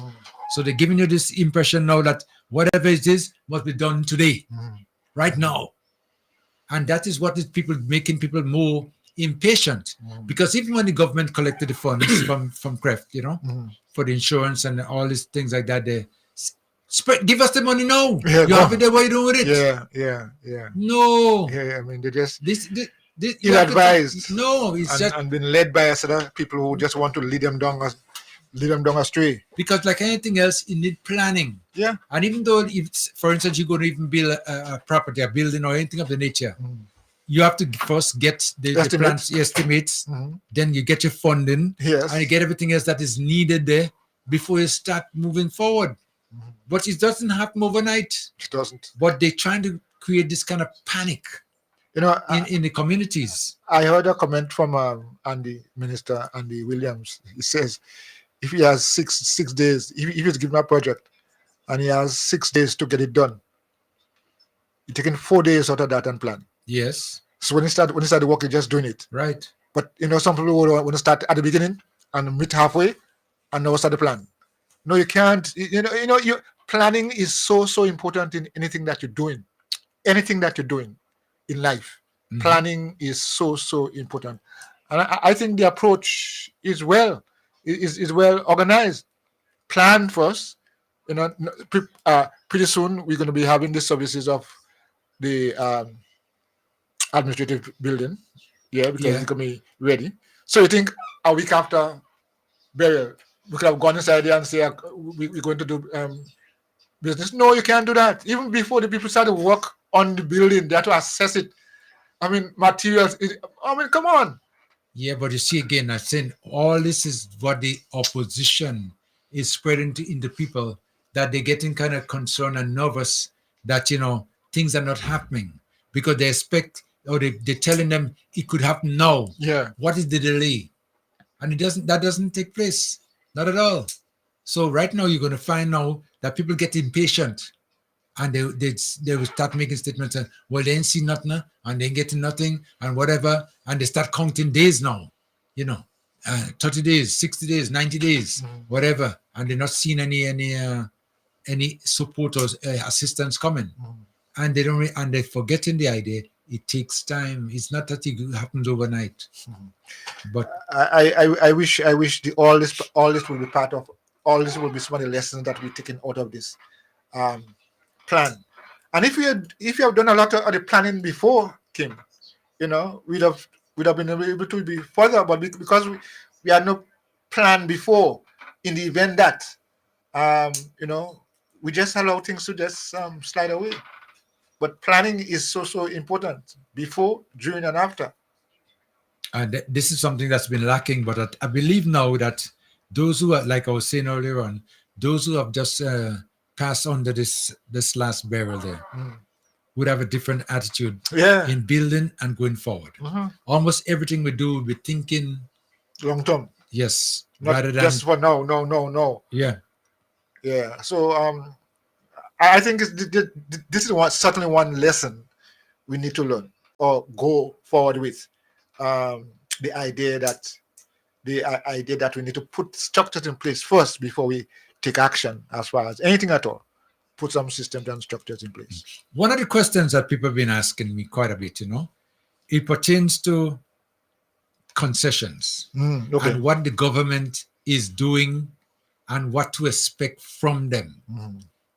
And people are of the opinion that the government implemented some regulations, whereby you'll be able to import stuff, or not only import, but duty free if it's imports coming in, whatever. And if you do local purchases, it would be VAT free. Yeah. But there's this misunderstanding among people that, if you're importing everything that comes to the government free, or if there's stuff there before you, like you go to purchase some lumber, they're saying now that all the tariffs that was applied in the importation when it came into the country should be deducted as well too. And that was not the arrangement. I mean, the government gave the instructions as to made it easier for homeowners and, generally speaking, the public to get access to these material. And that I know, talking about that, Tim, as you mentioned that day, at one time people used to be asking other questions about the barriers. Government said that every household has access to 2 barrels without the regular pricing Yeah. on it. I've not really been hearing much about much queries. The way in which I used to hear about barrels, I thought everybody was sending barrels in Karaku. But there are some people I understand also who don't just looking at the 2 barrels. They want to bring in 8 and 10 barrels. And when charged the extra, the X for the 8, let's say they brought in 10. Yeah, you only entitled to get two free in the sense of dues and duties and so on. So now people are saying, oh, they win 10 barrels and say, oh, that ain't true, they ain't getting free barrels.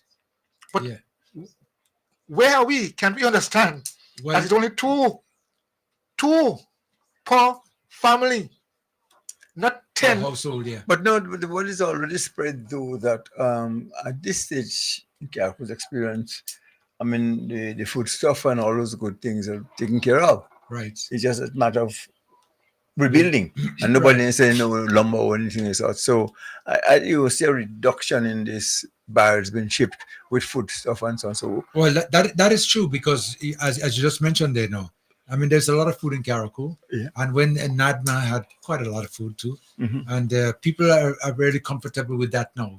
So the assistance that they need right now is basically housing. Rebuilding. And I would imagine that coming to the end of the year, we might see a larger quantity of barrels coming in to take advantage of the timeline. Yeah, because at the end of the year, that's it expires. Yeah. But as it pertains to that day, we don't have a situation now where people are in dire need to get those barrels out. But some people have been trying to see if they could, take advantage of the idea that because barrels have been shipped, some are trying to see if they could, what you might say, maybe make a hustle or something of the nature as to make $1, by bringing in stuff which is not, I mean, it was designed for, and then they could have little issues in so doing because it was mentioned food stuff and other small appliances. Yes. I think though that as part of the bill back allowances, that I thought it was up to this year, but I think how that is extended into 2025. Well, I think on the housing is for 1 year. On buildings, is for 1 year, but the food stuff with the barrels is to the end of December. Yeah. Barrels barrels and those things are up to the end of the year. So it's been a 3-4 month period when they waived all the charges. Because right now, if you go into the supermarkets, you're not paying any VAT. Okay. VAT has been removed, yeah. To the end of the year too, I think. Come and think of it, the government is taking a beating as far as revenue is concerned. Yeah, no. I mean, Yeah, because $25 million business people, and next 30+ million for farmers and fisher folk and so on and so forth. This million there, I mean, they're really investing and they're really giving and trying to ensure that, listen, this process of recovery is not just simple. You not just talk. You got to put our money where your mouth is. Yeah, attention has been given to Karaku. So yeah, and I'd like to see when the house is coming in from next month. I think it is. Yeah, it's 27 of them. Well, they are prefab. Yes. Yeah, because Trinidad is coming with us. I think they come from Trinidad, right? Yeah, 27 prefab houses and all furnished. Just imagine that, furnished with everything. And when I say furnished, bed, fridge, stove, everything. Wells, as we say, wells. Yes. Electricals, everything. Water. Beds and everything. Those guys promised me that the team that they bring in, they have, well, as for mechanics, be it electrical, plumbing, and so on, all that is in place. They even come up with the support team, the cooks and so on, so we wanted to, so that when they come here and set to work, cook would be cooking food, plumbing, electrician, doing electrical work and so on and so forth. It's supposed to be a very, very efficient and speedy process. I told the guy, I said, sometimes in Karaku things always go as you expect. So I'd leave a little cushion room there just for Karaku's sake. He tell me, no. We've done pretty much our homework. And we're coming down hitting the blast. Well, I understand too, as you just mentioned that they also come in with the food. Yes. The food supplies. Yes. Because you guys said, It's like an army then. yeah, man. No, I'm saying, everybody has the work to do. Yes. Yeah. So the cooks in the kitchen, the builders out there, whoever is doing electrical, whatever they're doing, and everything. Vibes FM, caller, hello, caller, come in. Oh, wrong line. Yes, this one now. Yeah, caller, wrong line. Go ahead, caller. Yeah, good afternoon. Yeah, good afternoon. Yeah, good afternoon. Afternoon. Afternoon, sir. Afternoon, Uncle Leo. Afternoon, Brother Coy. Afternoon, sir. Uncle Kim. All right, okay. Afternoon. Yeah, been listening. And I realized nobody's calling, so I said, let me just call. And also, I want to say to Mark, my condolences. I know he's a his wife passed away about 2 weeks ago, you know. And I couldn't get onto the program last week because I was working. And I work in the morning time, so I couldn't listen to the program. And the week before that, I can't remember what happened, but I didn't get to listen to all of the program. But I said today, I will make it my duty to call and to say to Brother McGilvery, ardent listener, my condolences for the passing of his wife. His wife passed about 2 weeks ago. She's buried and everything already, but Okay.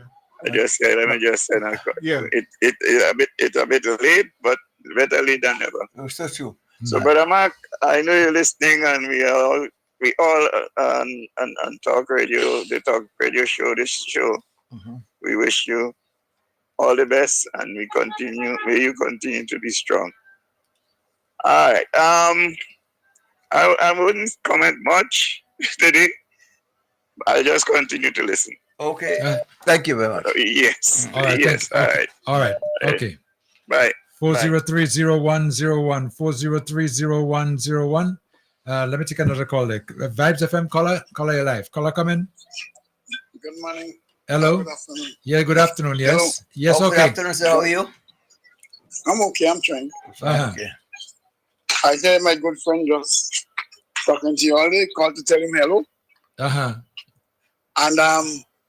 I have problems in getting you all on the phone.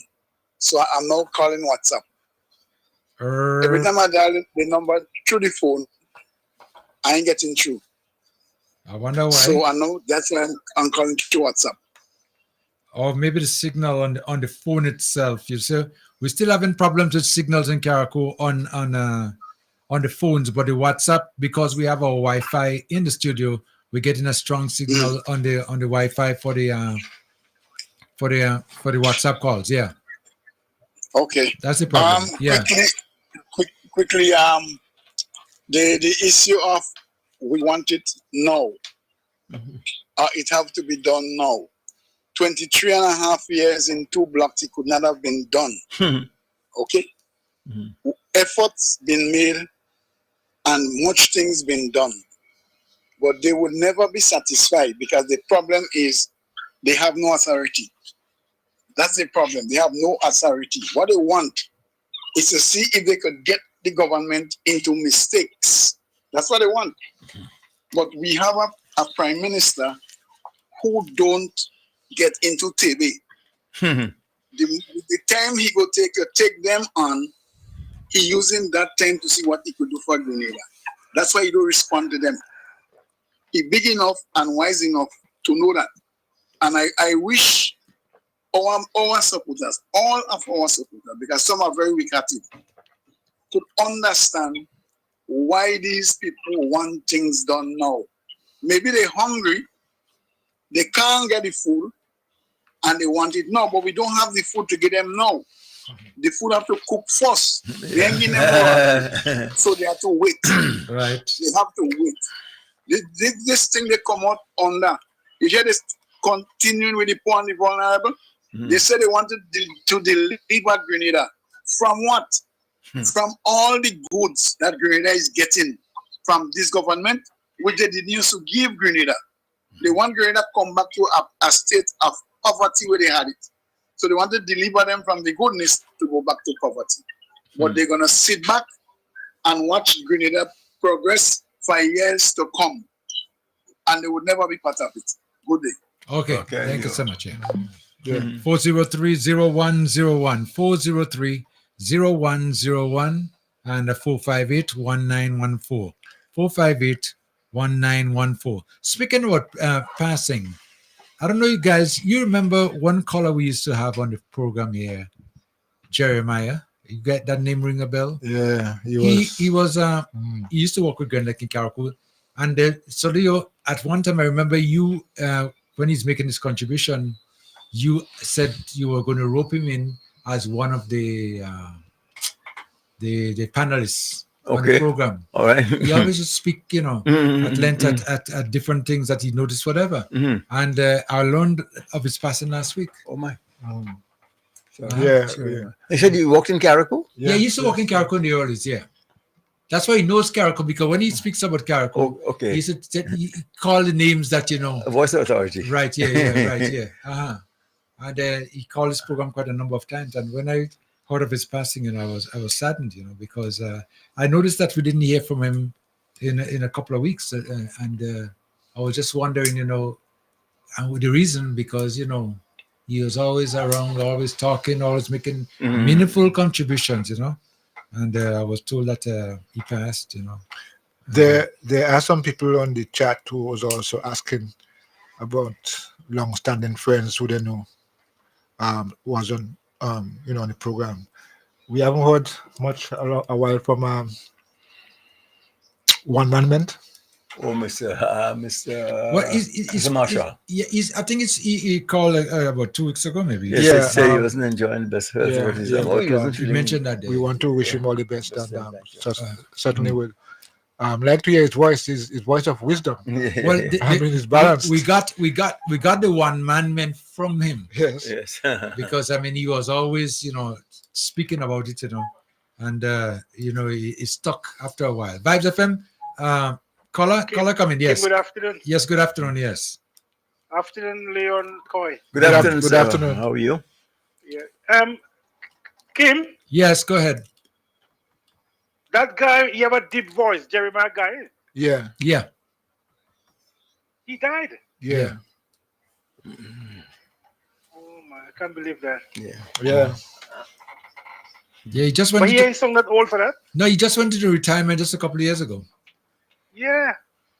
Because I know once he was talking to Leo asked him a couple of questions about Caracol. He's talking Grand Lake. Right, yeah.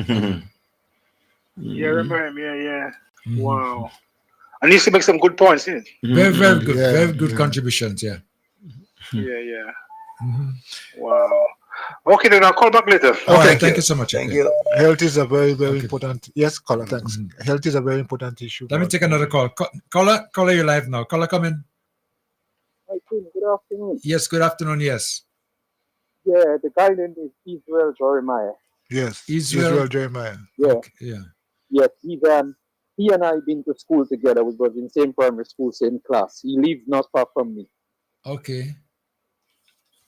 Yeah, that's about it. Anyway, I'm listening to you all. I'm in London. Okay. All right. Okay. Yeah. So listening to you all good today. All right. All right. Thank you so much. Okay. 403-0101, 403-0101, 458-1914. 458-1914. A caller made a point a while ago, and they're talking about that they noticed that the Prime Minister doesn't respond much to the opposition because he has work to do, and he's not going to use up his valid time in trying to fight them down in that respect. And I think it's a great idea. I think it's a very, very good idea because in many instances the opposition sometimes want to keep you occupied with them or derailed from the agenda. The real issue. Yes. Yeah, I mean, that all I believe is in mischief, knowing what is true and saying blatant what is lie, just because they want to create mischief. So would we agree for the Prime Minister to be engaged in that kind of activity when we have things that we need to do as a country. I'm saying that we have to set our priorities right. All they want is to derail us from the mission. Yeah, they don't want to see things go wrong and bad and wrong things happen, and then they can point the fingers and say, yeah. Because I remember in the program once, I asked him the question, and I said, how do you deal with that, And he said to me, very easy. All you have to do is just ignore them, because he has a work to do. He has a country to build. So, you're not going to make them distract you from your mission. And I think it's a very good attitude. And if we could just develop those kind of things like that, I think we're going to get things done much easier in our personal lives as well. Yeah. Yeah. Forget the negatives. Yeah. But that radio station up north, I think it is KBN, those kind of guys on it. Yeah. I think they're on the low down. Or down low, rather. Well, yes, yeah. Well, yeah, because you see, it was made mention that, the funding that they used to enjoy is no longer available. Yes. So they're trying now to survive, I guess. I mean, I could tell them how to survive, because I survived that for how many years? Ever since? You put about 30 years plus. Again, but you came, that's your passion, that's something you love doing. Well, and come hell or high water, you will do it. That's it. But when you see guys who are just haters and they're doing things pursuant to a malice plan again, malicious. It doesn't work. It doesn't work. Can't work. It can't last. Can't survive. And this is something, that people sometimes don't even look at. And they figure now, well, they see you doing something and they figure they could pull it on or do the same thing. And they don't have any real desire, passion for it. That's it, Yeah, that's a passion a pocket. Yep. All of that go all go together, But it's very, very important for us to pay attention to those things, because at the end of the day, it makes a difference in whatever we are doing. Somebody make mention here about the importation of materials. I'm going to get to that first, but let me try to take a call again. Vibes FM, caller, you on? Yeah, you said something that Nick not a call back. Yeah, tell me. After my comrade gave this statement, he don't. The Prime Minister don't have to do that. That's what our job, your job, and my job is all about. Take care of the NACS. Right. You remember earlier on? I was listening to you earlier on. You remember when you said, Tevin could stay in the back and you will be there top dog. Right. With Nolan. Right. Yes. So that is what our beloved Prime Minister has to do. Stay in the back there, do the job that he's been hired to do. And we the owners of the country. Yes. We the owners of that piece of rock will take care of the naysayers for them. Definitely. Yeah, no, but you're quite right about that, It's important, to have people. Yeah, because if you have a business establishment and you put a man to manage it for you, you don't want the manager you want a man manage. Right. But what you're going to do, you're going to take care. If you have to take anybody to court or doing damage to your property or whatever, you will be the one up front in that. Right. And the manager manage your business. So that's it. The manager is managing the business, and we the owners of that piece of rock, we're going to take care of the naysayers and the naysayers and the lies and the whatever they try. Okay? Right, definitely. So it's so important. So that make a lot of sense. Yeah, so people like me, as I mentioned earlier, will be the attack dog, right? Yes. All right. And all of us who own piece of the rock will take care of that. Take care of our business, because that's our business. It's Grenadians' business. Right. He's just the manager. He's just managing it. But it's our business. Right. And that's what Shoe Polish Head. Yep. Shoe Polish Head didn't understand. He think he own it, and we What do you say? Shoe polish. Shoe polish head. Caller, I just wanted to. Shoe polish, is it? Yeah, shoe polish head. Yes. Shoe polish head. Yes. The man are using a lot of shoe polish in the head. All right. Just for men. I ain't calling no name who they can't fit. Let them word. All right. Okay. Yeah, we got it. All right. So you take care, man, and have a blessed day. All right. Thank you so much. Yeah. All right. You're welcome. Okay. Right. Yeah. Okay. 4030101, 4030101, and 4581914. Speaking about attack dogs, you know, this is an attack dog going after them.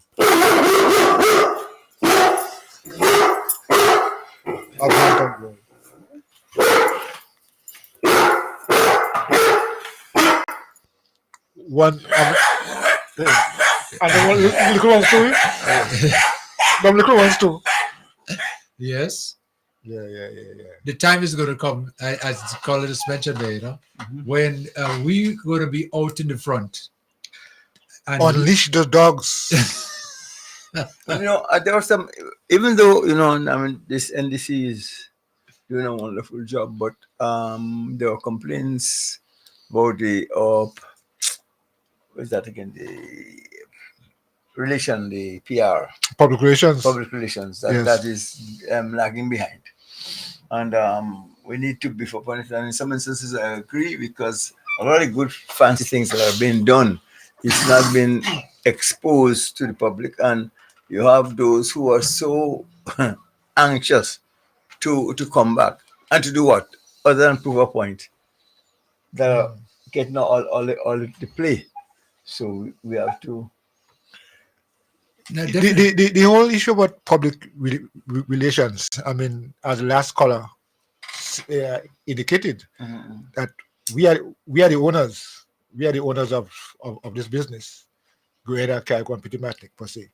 And the PR could be done at a official level, from a higher level, but I think a lot of the PR has to be also has to be done on the ground, at the ground level. Because the people who are creating the issue about they don't know and I'm hearing are those at the ground level. But so if we could reach them there, we have the information, so engage them. You know, I think we all have to be more involved in that. And yes, we need to beef up the PR, the public relations section, but we as a people have to take responsibility for what is happening on the ground. Well, as you mentioned, though, you know, there must be some coming from the top itself, you know, giving the information out there. So we on the ground could start spreading the information as well, to, you know.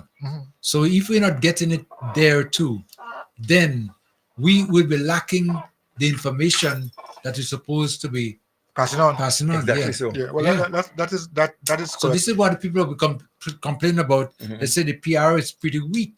We need to be more aggressive. And as you very well know, the opposition, they'll be aggressive as much as they can, as just to get some narrative, some false information out there, especially when they're not hearing much from the incumbent. It makes a difference. Yeah. So this is where we now have to be out there, just as spreading the word out. Because don't be fooled, you know. I mean, I always say, especially in Carriacou here, you know, you have a very, very, very active and very well organized campaign. Yeah. Going on. And I don't think that pong for pong that we're matching up. Right. We do good things have been done and not getting the credit for it. Right. And instead you have somebody else going and spread all these false narratives. That put us in a good light. So we have to counteract that. Well, that is again. So that's where it comes into play, yeah. Because you can't make them see all these false things and get away with it. That's why, like this morning earlier on, I played quite a number of the clips that Cox was running him out about, and debunk them, straighten them out, tell him cease and settle. Don't come in that light, because the dogs are out there. Now, somebody asked me to explain a little bit more about the concessions. Yeah, I said, Kim, you know, for especially what it means for people bringing in materials, maybe building materials or things from the outside coming into Grenada. What sort of duties that have been exempt? Well, we know the VAT, I think the CET. Yeah. So the VAT, CET, and what else again?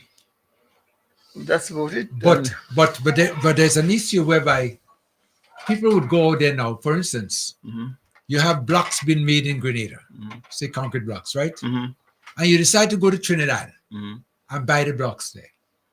Now, the whole idea of relieving you of the VAT and all these things like that is because they are trying to see if they could give the business, the local businesses, the support. Let the money stay in the country. Let it stay right here rather than going outside there, because these things could be produced right here. So you can expect now to be getting this, all this, especially when it comes to some of the other duties of stuff that is available in Grenada, getting them exempted. Appliances and things like that is much more different. But there's some sort of restrictions that's been applied as to not allowing people to go out of Grenada to do all this, especially materials or things that could be bought in Grenada, and get all these duties off. There is something that is that's been talked about in that day. I'm not 100% sure as to what it's all about, the entire thing, but I could understand the reasoning whereby if you could get something in Grenada and you get it VAT free, why you want to go and buy it in Barbados and come here with it? But still, you have to shop and see what's coming in and from where and how. How could I tell you there's some items here, but nowadays it's gone to the roof, Well, you see people sometimes trying to take advantage because of the commodity might be very scarce, and they decided they're going for a price. But it makes a difference. And the second thing that's been happening that's creating problems is that you got to bring in some equipment, right? And the process of doing it, we are not following. In other words, you're supposed to apply in advance for the concessions. So when it comes to the port, that it would not be delayed. But in many instances, they would do the purchasing outside, let it come in. And then when it gets here now, they look to apply, and then it's going to stay additional time on the port. Now the port is looking to charges for storage. Yes. And then you would complain and say, well, it's not your fault because they take too long to approve the concession. We never do things right. In other words, I mean, we know we're supposed to. We know we want to purchase certain things. We know. So, ask for the concession, apply for it. I mean, sometimes this might do we expect it to happen. If you're applying for it, it could be yes or no. It doesn't mean that you must get it. But however, apply for it before. So when it reaches here, or even before it reaches here, the concession is granted. So you just go and just collect and move on. But we're waiting until it is here, and it is not. We're not really like to do things properly. And we don't follow instructions. Follow instructions. That's it. Policy. Yeah? We don't, because I know of an instance where some stuff came on the port in Interior Bay, and the people who were receiving it didn't even know until about 3 weeks later. And then when they get to realize that now, they went ahead now to apply for concessions, which took about another week. So you end up with about a month since the stuff been on the port. Now the port put some charges on. Yeah. And they say now, that shouldn't happen because they just, it's just been there for a little while. But in the meantime, they're forgetting it's been there for a whole month, and they were supposed to go through the process of preparing for it when it arrives. So this is something that people have to look into and be mindful of. Otherwise, we're going to have additional charges unnecessary that's been applied to merchandise, and people can't deal with it. Okay, 403-0101. Okay. 403-0101 and 458-1914. 458-1914. Okay. I don't know, so if you're following up a lot with Diablo and the fight going on with he and Pedro.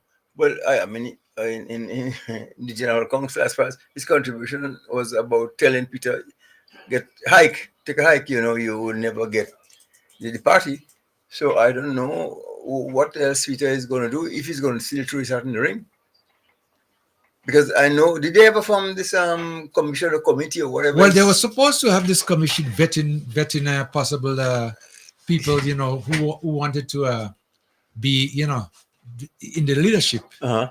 But in my view, I didn't think they were serious about that. I just think that was just a way of maybe pushing Pedro aside, Because if come time for the convention, when nomination starts, I couldn't see if somebody nominates Peter on the second day, why he couldn't be a legit candidate.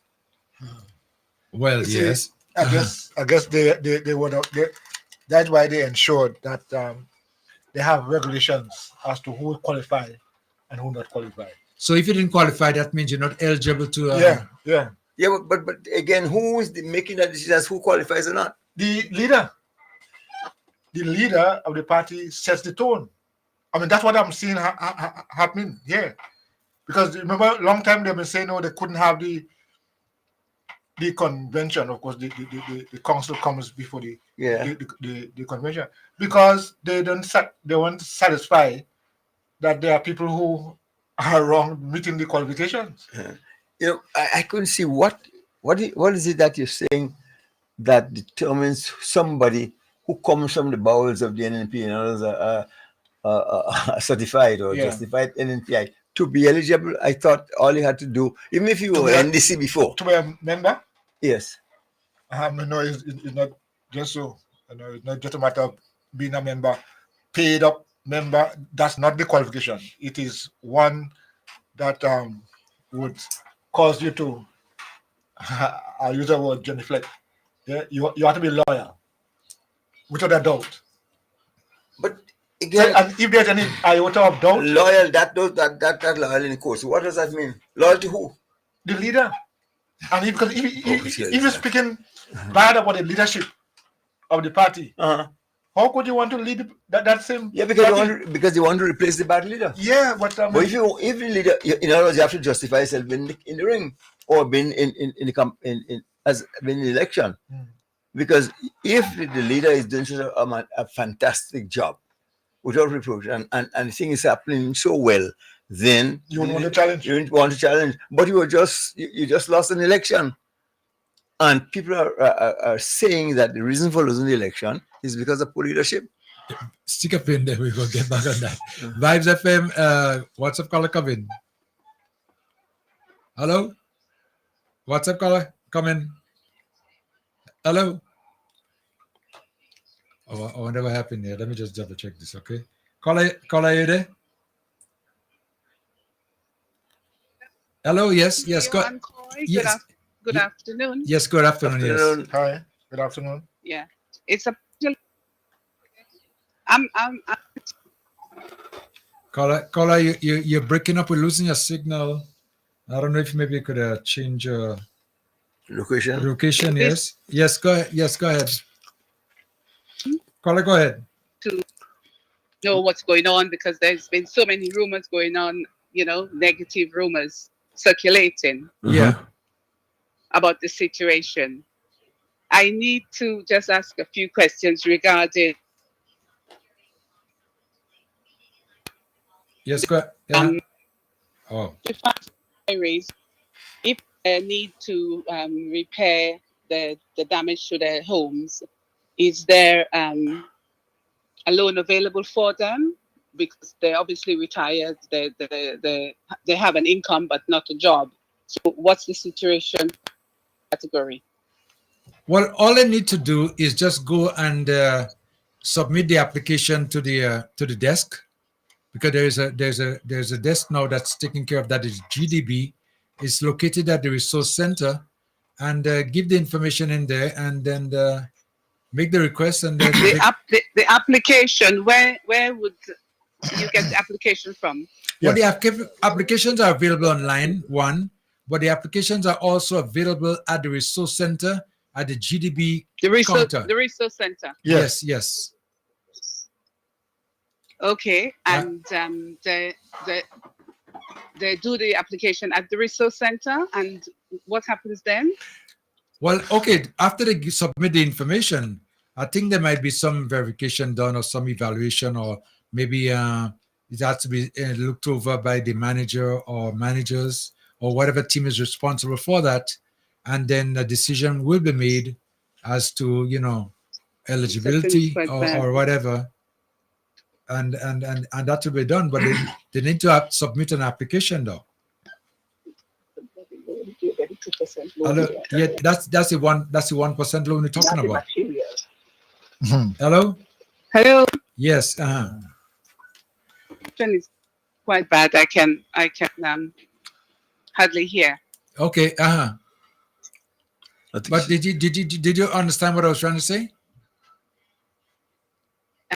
I did hear you. Yeah, reception is real bad. Which collect from the resource center. Yeah, yes, caller, hold 1 second, please. Let me see if I could switch to another line. Okay. Hold on.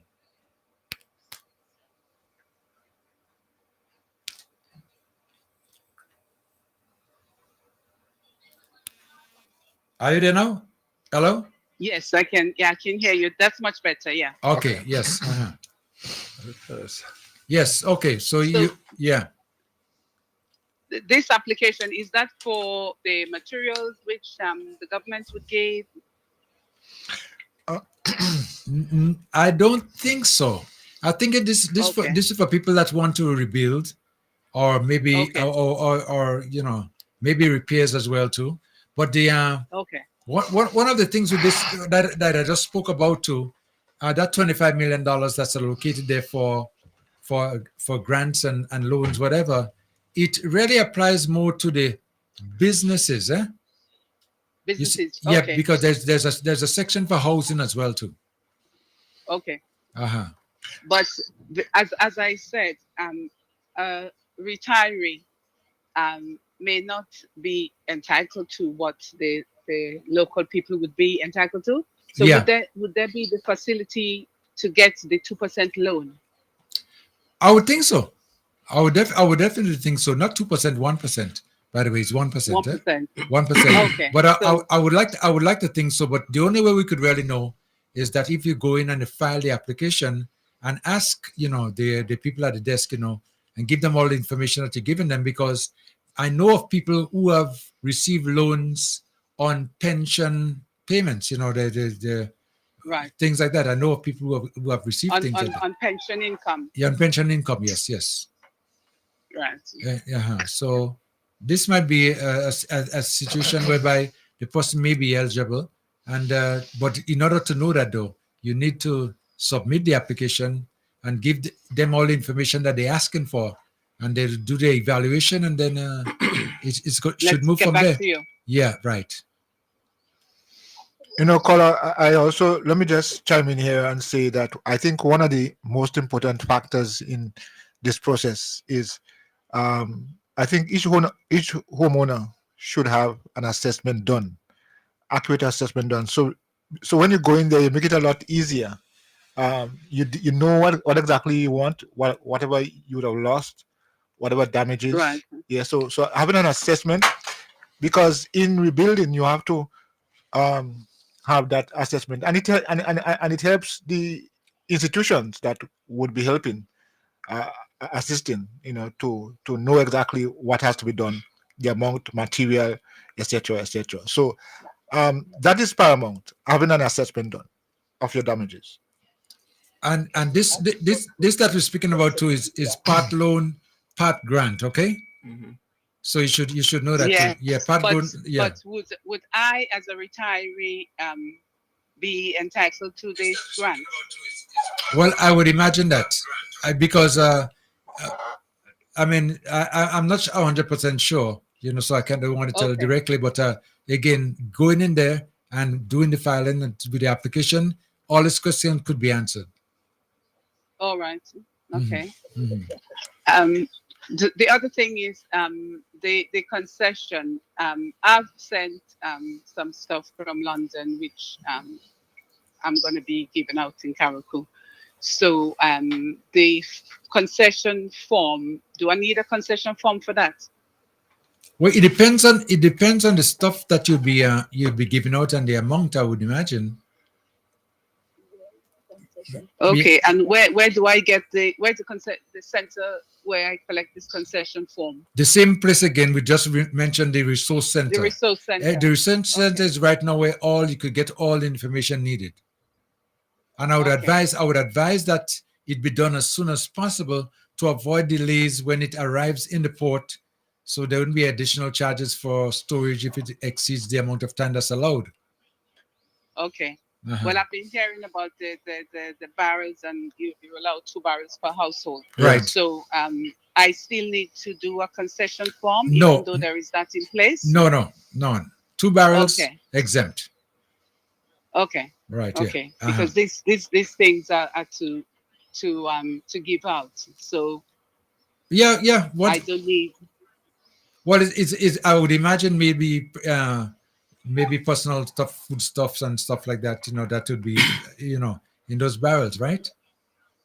Yeah, well, clothes. Toiletries. Sanitary. Yes. Products and stuff like that. Yeah. That's going to like a piece of cake. 2, 3. Okay. Okay. Because I have sent 3. Well, it's three boxes, not barrels. So that still applies. Yes. Yeah. Okay. Yeah. Okay. Is that Kim I'm speaking to? Yes. You're speaking to Kim. Yeah. Kim, it's Esther Roberts from Wynwood. We went to Bishop's College. Is you? Yeah. Esther, is that you? You remember Badu? Yes, Badu Roberts, of course. My sister. Yes, I remember. I remember you guys. Oh yeah. Okay. My younger sister, my older sister. Yeah. I was in class with Shama, your sister. Yeah, you were down below. Yeah. Okay. I was in Shama's class. That's nice. Okay, nice hearing you again.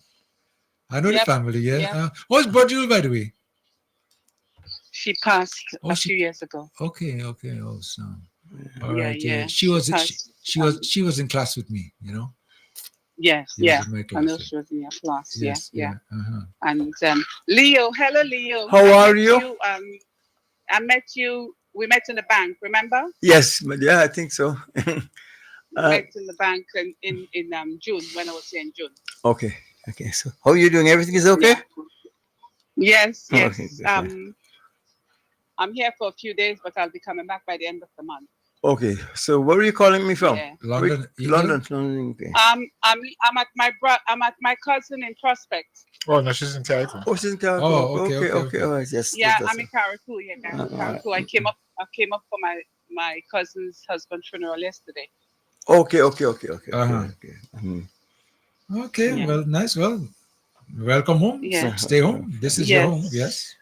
Yeah. Well, I'll be around for a while. Okay. Yeah. All right. I hope to meet you sometime. In the very near future. Yes. When I am going back to Grenada today, but when I come back the end of the month, I'll sure come in to see you in the studio. Yeah. All right. I'll call and tell you. Yeah. When you come in. Okay. No problem at all. Okay. And take care. Okay. Thanks for the call. Okay. Okay. Okay. Bye. Okay. Thank you. Take care. Have a good day. Bye. Thanks for the information. No problem at all. It's a pleasure. Okay. Okay. Bye. Bye now. Yeah. Bye. And this is something that people are yearning for. Information, as to how they navigate themselves. The process. The process. Because it's so important to know before, so at least you don't be caught with surprises. And I think this is where the importance, as you have said rightly, Leo, public relations. We need to have this kind of information. People could just know, call this number and get all information that you need. Call here, call there, or go there. People need this because it helps them in the process of getting things done. So I think this is also part of the process. Yeah. Yes. This is part of the process.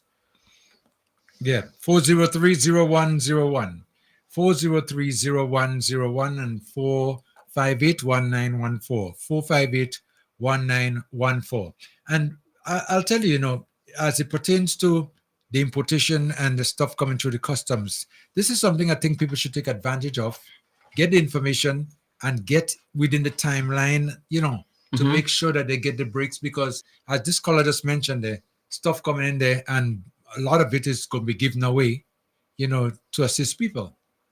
And, that's a great idea.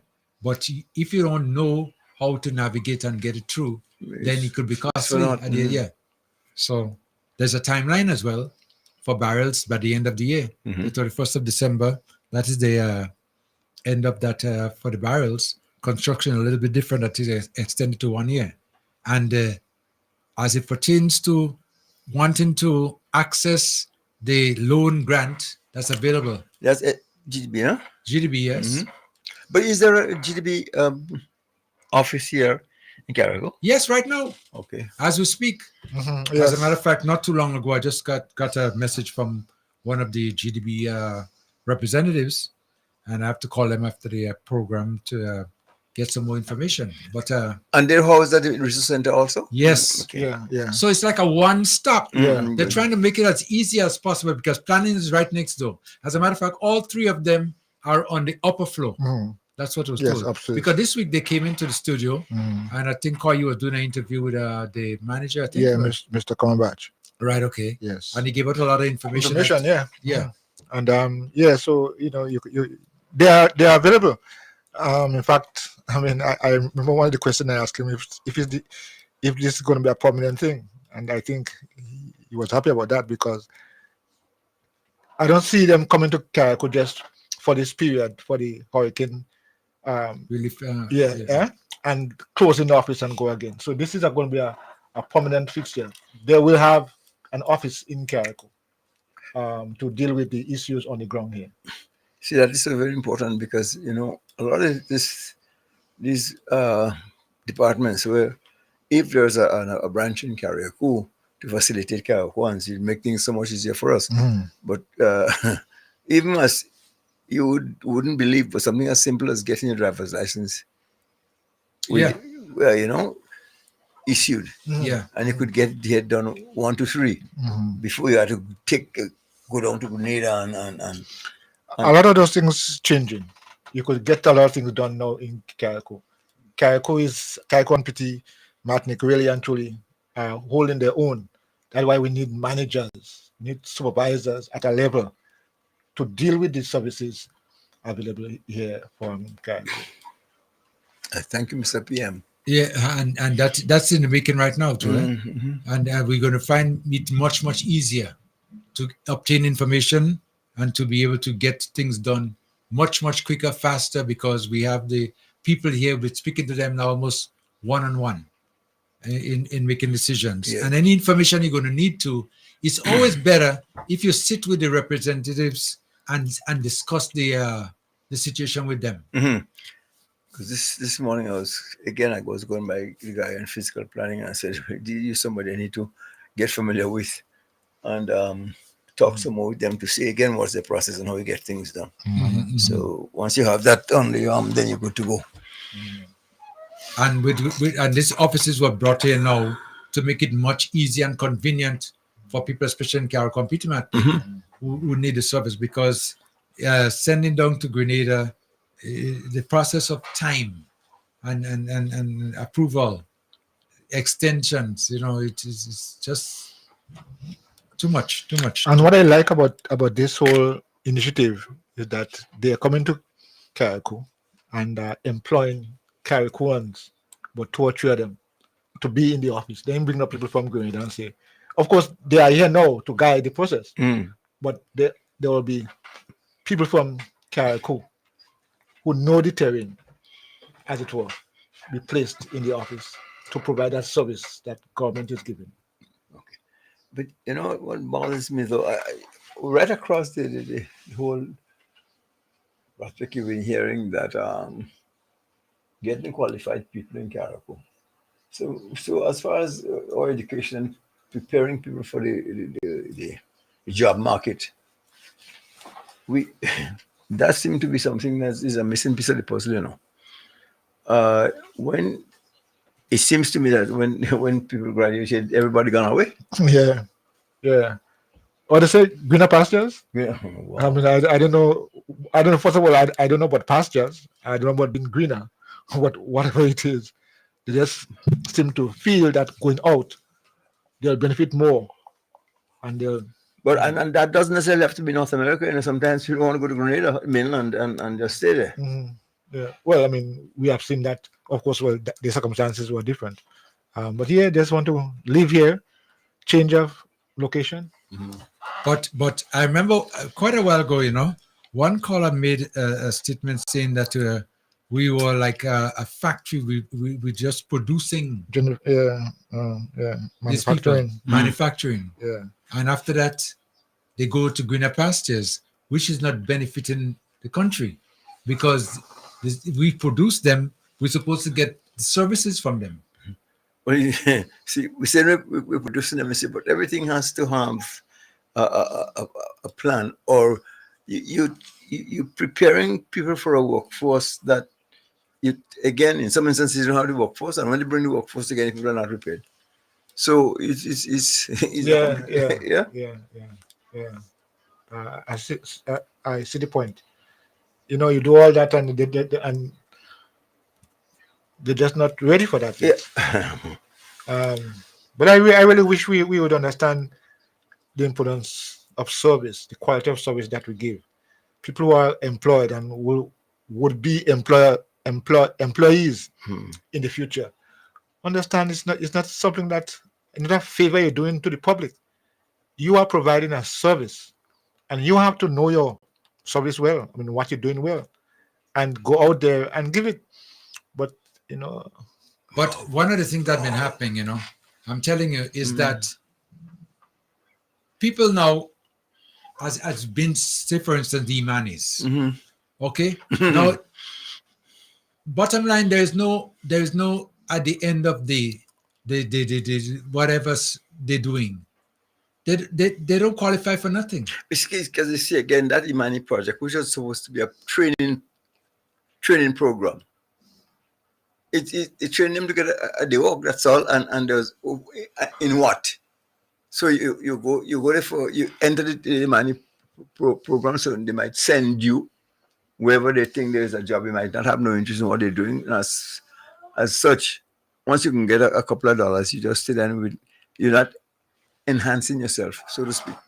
So this thing must be adjusted, and I wish you would have programs that people who are interested in, say, for nursing, carpentry, that things that get to what you want to do. Right. You see, again, that's one of the problems that we've been having, is that they just place you anywhere. Exactly so. And that's not your interest. Just doing it for a change. But not your passion. Not you're not interested in that. So that's why I mean you can enhance yourself, because you're not putting any time or effort into what you do. You're doing it. So I spend some time, I get whatever the pittance is at the end of the weekend. That's it. But it's no enhancement. So if you be there for 10 years and you never move from point A to point B. And who suffers? The people? The people and the country. Yeah. That's how production is so low. Yeah. And it's so sad, boy. And with the wrong attitude too, you could get expect anything. And mind you, our salaries ain't bad at all, In some instances, way above the way you call the labor board salary and so on and so forth. And some people that you're paying and you still can't get nobody to work, You pay them and you can't get nobody to work. So something's wrong. But this needs to be addressed though. And I think, because I've been in situations there, we're speaking to some people in the Imanis, and they apply for a certain position, and they give them something entirely different. Yes. So, and they have no interest in that, and they're frustrated because they don't want to be there. But if they don't go there, then there's no employment for them, and they end up, basically back on the streets, without any kind of income at all. Well, as I always say, that Imani is another pacifier again. You get this, keep calm for a while. Why couldn't, if we establish it and present it better, so you can have what are your interests are? That NULO. What is NULO? What is that? Vocational school, isn't it? It is, yeah. Yes. And since this administration came into office, they have lifted up their status. So you have things from a not so much an academic, but hairdressing, and all those things that you want to learn outside that you may not have had the opportunity to do it in a secondary school, for example. You can go there and learn all those skills. Yeah. And it's one of the institutions that been given priorities. Government, for example, says that they're paying your full. Well, when you go into Nulo now, at Karaku, this applies to Karaku, right? Tell me. Karaku Pitimatnik, is that they give you a startup fee of $3,700 to get you organized. TAMCC or Nulo, right?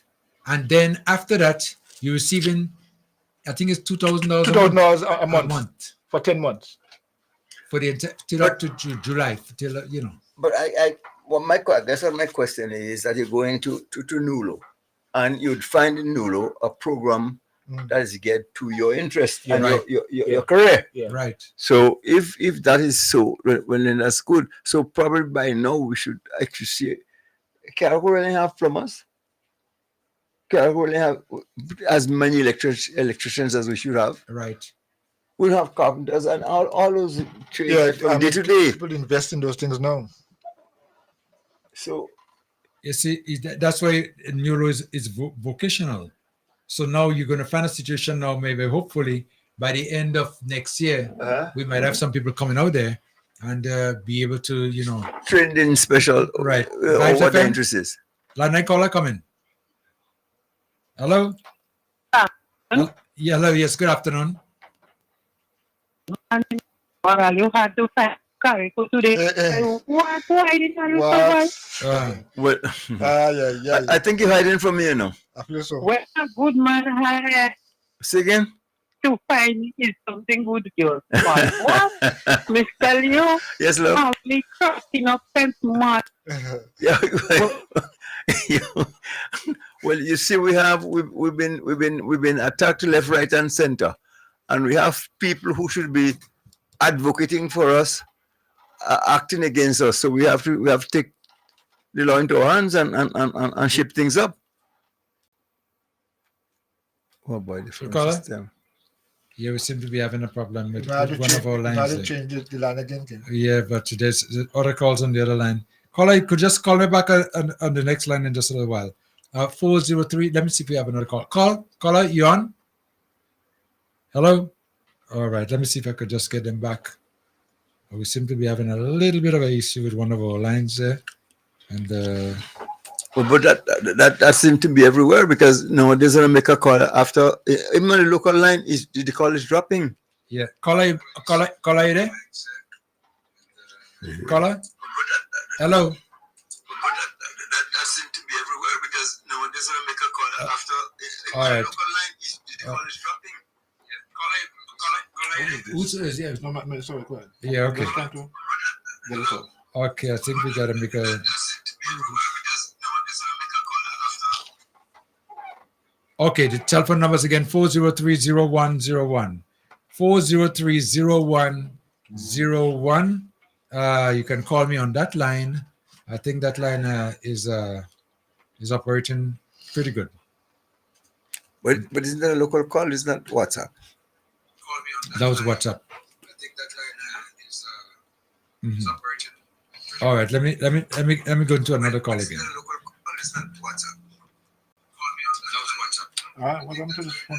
Vibes FM. Caller, you on? Caller, come in. Good afternoon. Yes, good afternoon. Vibes FM. Yes, it is, yes. What I want to say thank you to whoever for making us hear Vibes FM all over now. It's much better.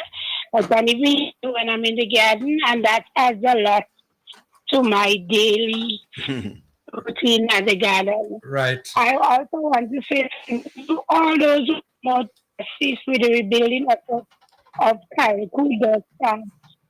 I am deeply saddened by the what has happened to Mr. Clouden, the young man who fell off the roof. Yes. I wish him a speedy recovery. Mm-hmm. And I do hope that our people do not make this event a political one. Huh. To the family, I say be strong, and God is going to guide you too.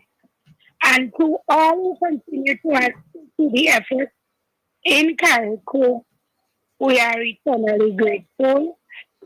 And I look forward to the calm festival in whatever way we will have it. Thank you to Mr. Leo and to everyone for contributing towards the information in Carriacou. And thank you to all of the mothers who stood up and support their children. It makes me feel proud as a mother when I hear Dick Mitchell deliver the address. And it tells me that hard work pays off, and we must work hard and support our children towards their education.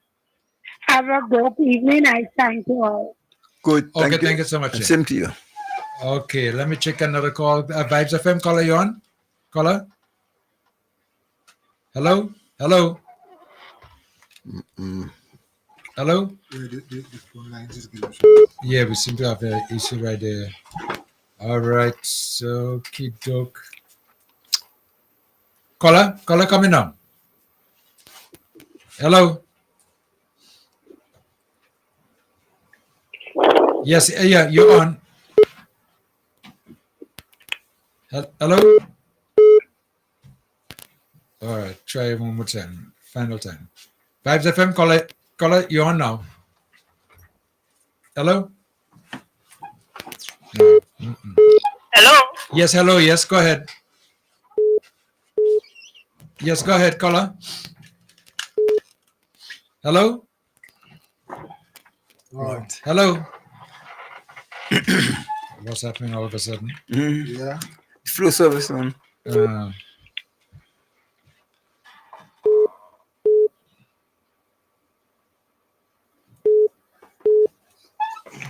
Something.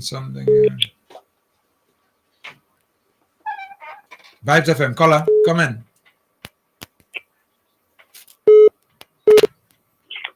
Yeah. Person is there. Hello? There now. Yeah. Thanksgiving trouble. Yes. Yeah. Go ahead. We're hearing you now.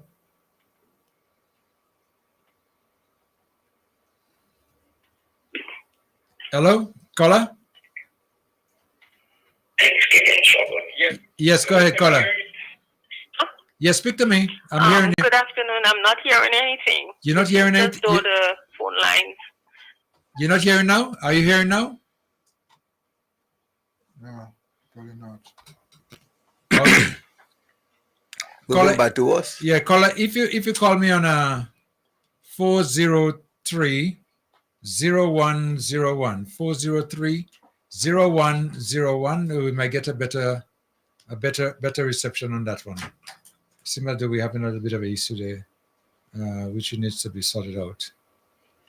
Okay, doke. 403-0101. I think that line is functioning now. It's back up. All right, we're just going to wait on that caller. But someone just mentioned just to me a while ago. I think they're back now. Let me try again. Vibes FM, caller, you on? Caller, come in. Hello, good afternoon. Yes, good afternoon. Gentlemen, you're sounding very distant and fuzzy. Okay. I think we trying. That's why I was saying that it seems as though your phone line, the one I just dialed, 430-101, seems that it's a little problem. Okay. But I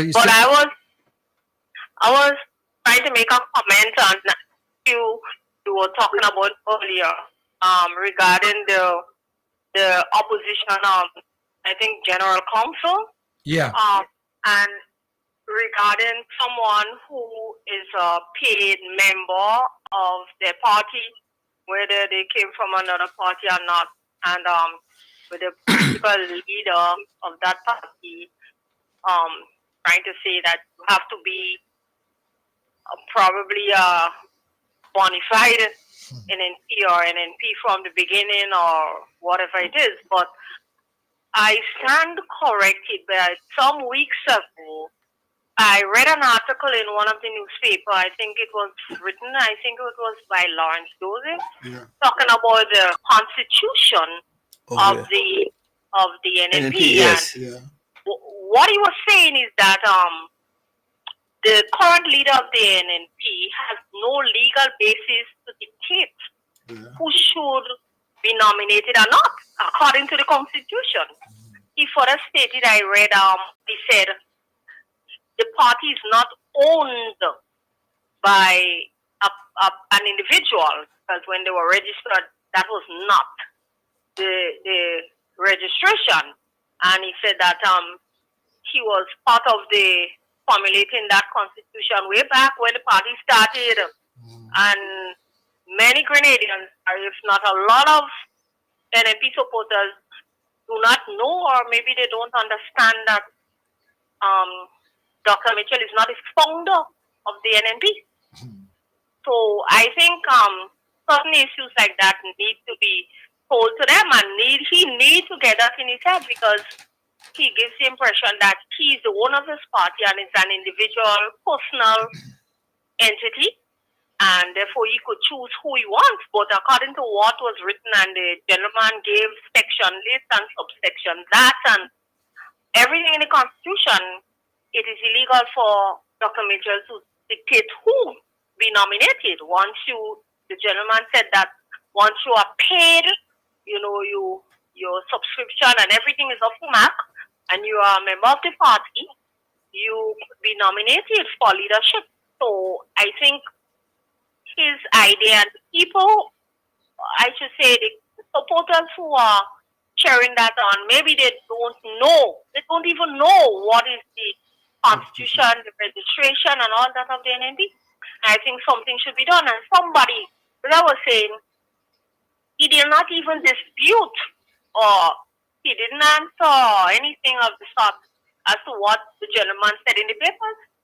He didn't talk about it at all, because I guess he knows what the gentleman is true and correct. This situation about he wants to choose that individual, and he wants to choose that individual, and I listened to parts of what he was saying where about the rocking chair and hold their hand. He doesn't have that authority. Not in the Constitution. What I was saying there, doesn't have that authority. And he didn't register the NNP as he is the owner, because I think if he has to register the party as the owner, he has to go through other ways or other means according to registration of companies, etc., in the country. So I think even the General Secretary, Sabola, I think the General Secretary, he should definitely stand up and say what is right and what is true and what is orderly and what should. They shouldn't just, because the party wasn't registered as a dictatorship, because we're in a democracy, I should say.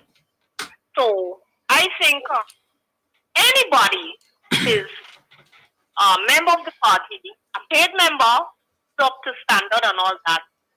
Anyone, all of them, parties elected to be nominated, and that is what Dr. Mitchell should understand. But finally, I want to say this. I think he is afraid, because I heard him made mention about Morris Bishop, and if he was such and such, that would not have met his demise. He also talked about sometime about ULP and how he doesn't want the NNP to be like the ULP. But he must understand that he's the one that did that, because he should have what we call succession, a process of succession. So he's afraid. Personally, I think he's afraid, and he knows himself that once he leaves office, which he will have to do, whether he likes it or not, that the party will disintegrate. There'll be fighting in the party. Will come like Jewel, Gloria Payne, Banfield, Renald, Benjamin, Clarence, Rapier, and everybody fighting for it, and eventually it will be a non-void party. So that is what he's afraid of. So he is afraid of that situation. So he tells himself, well, I have to be there to guide it along. But for how long? People have to pass on, So that is to get across. And maybe you all saw the article, or maybe that I mentioned that was not mentioned in the article. I stand correct. So thank you very much. Okay. The phone is giving some problem. Have a good evening. Sir. Okay, bye-bye. Okay, Yeah. thank you. What do you call us saying there? She's right.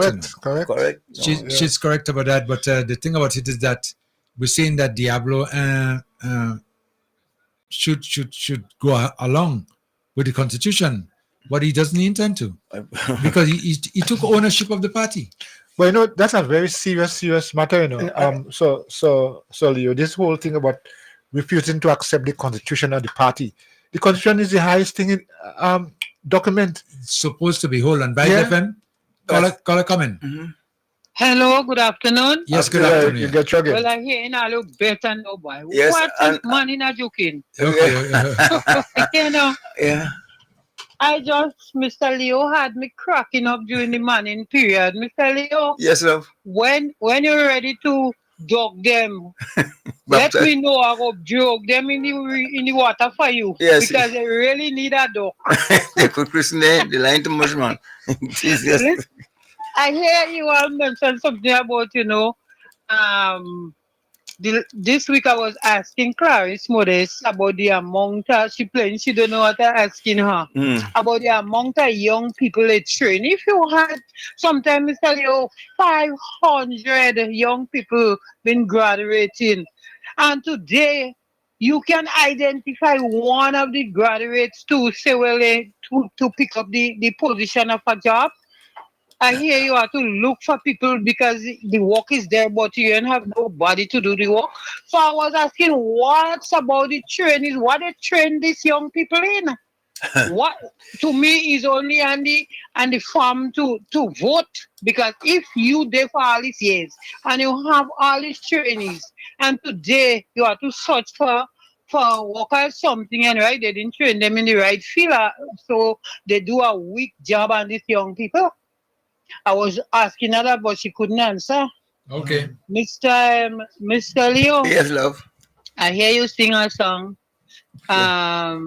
Peter waits, Kit Mitchell waiting at the gate. Yes.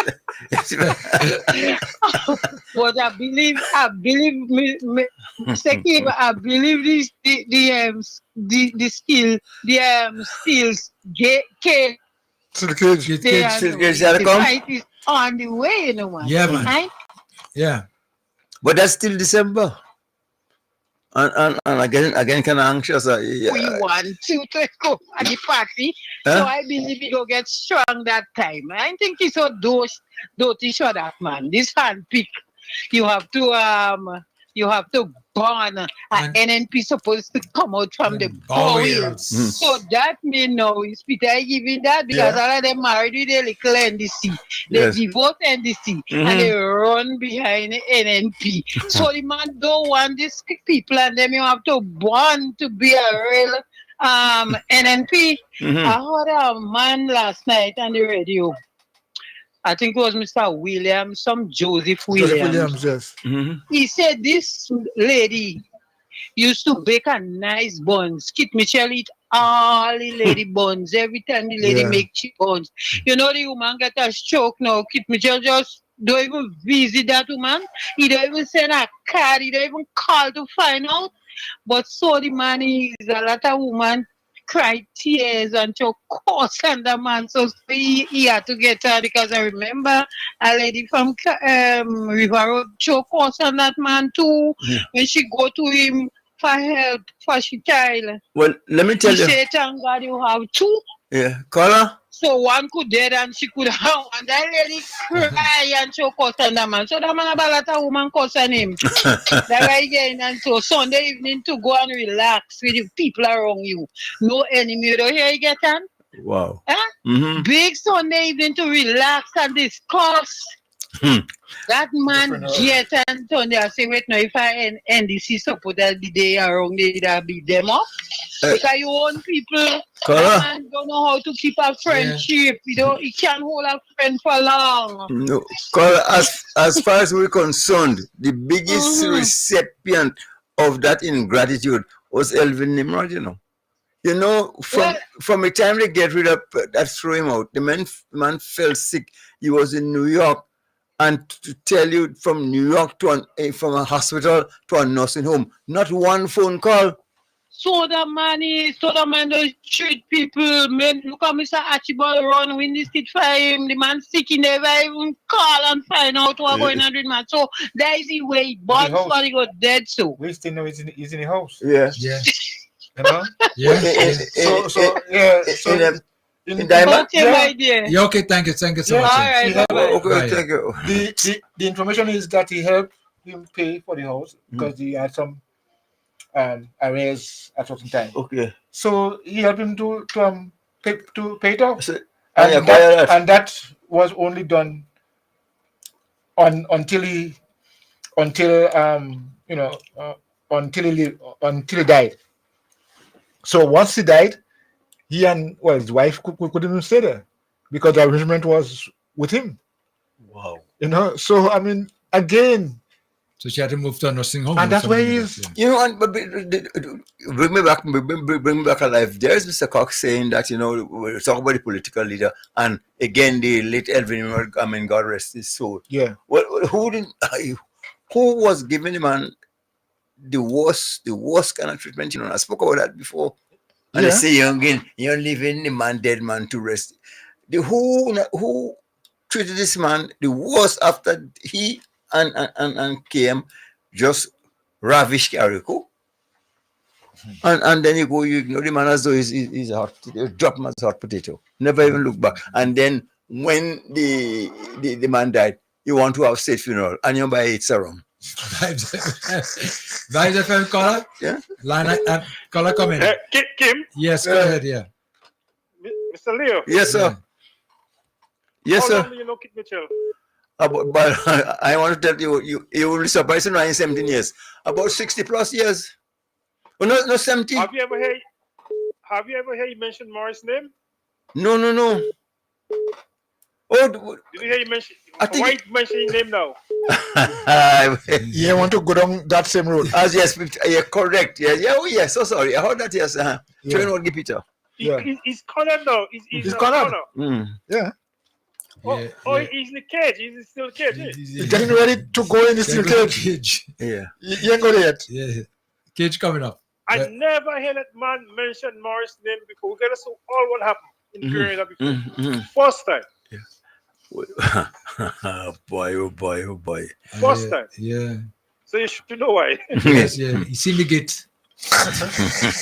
And Kim? Yes. You should phone Miss Kate Lewis.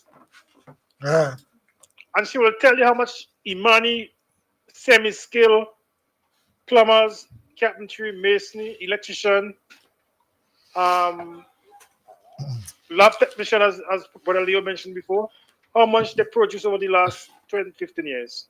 She should have the answer. Wow. Yeah. Okay. So, all right. So, I mean, because she boasts about the program all the time. Yeah. The answer is there. She must have an idea how much she produces. Okay. What a waste. Yep. What a waste. All right. Thank you so much. Thank you, sir. Yeah. 403-0101. 403-010. Somebody just mentioned here. Let me see. That says when you see people calling dead people name. No good sign. It's not a good sign. The man's pretty hunting there. Just a matter of time, eh? But the thing about it, as the caller just mentioned there about leadership, they are both serious about it, you know. He will pass it on. He don't care about the Constitution. Constitution had nothing to do with that. But I mean, how come? Would you think that we forget that the NNP was consummated, sealed, signed in Union Island? Watch. Union Island, right next door there. The party was hijacked. Yeah, and that's why there was the TNP. Yes, the TNP is the national party. Yes, that so Daddy Blaze had to resort to the TNP to stay in government. Was that a maneuver he put on? That was Yes. the kick. That was the kick the Dynasty gave him, you know. Yeah. That maneuver that HA put on him there. Yeah. Still can recover from it. So when he took the leadership at that convention there, and promising Daddy Blaze what he would not challenge him, but eventually challenged him and won the leadership of the party. Blaze say, okay, all right, because if you're not the leader of the party, generally speaking, you most likely you may not be the prime minister. Yeah. So when he took it away, the leadership, Daddy Blaze say, okay, I have a former party, and that party will be the party in government. Yes, and it's the TNP and Ben Jones and all these guys, Bagwire and all these guys and so on, you know. So this came from a long, long, long way. So now you want to control the party as though the party is his. But it is. But you missed the point. I know. You stole it. But it is the constitution that governs the operation and function of the party. The constitution says there has to be one leader, assistant, and so on and so forth. The constitution is what governs. Listen, you can't go and tell a man what to do in the house. Let me tell you something. Why in the house? You know, somebody's house. You want to know the move H.A. Bliss put on him? You know when you were not a bad little boy and you grab his shirt and you just take out the shirt and leave it. Exactly. Yeah. Go your shirt. Go your shirt. Take this Go your shirt. And just back off and shut on the You live in shit. Yeah. So that will say, the TNP is a party, and that is the party that rules and controls the government. So I'm to NNP. Watch. You just remind me of my boy there. When they run behind to beat me, and they grab my shirt, let it go. I let it go and I go.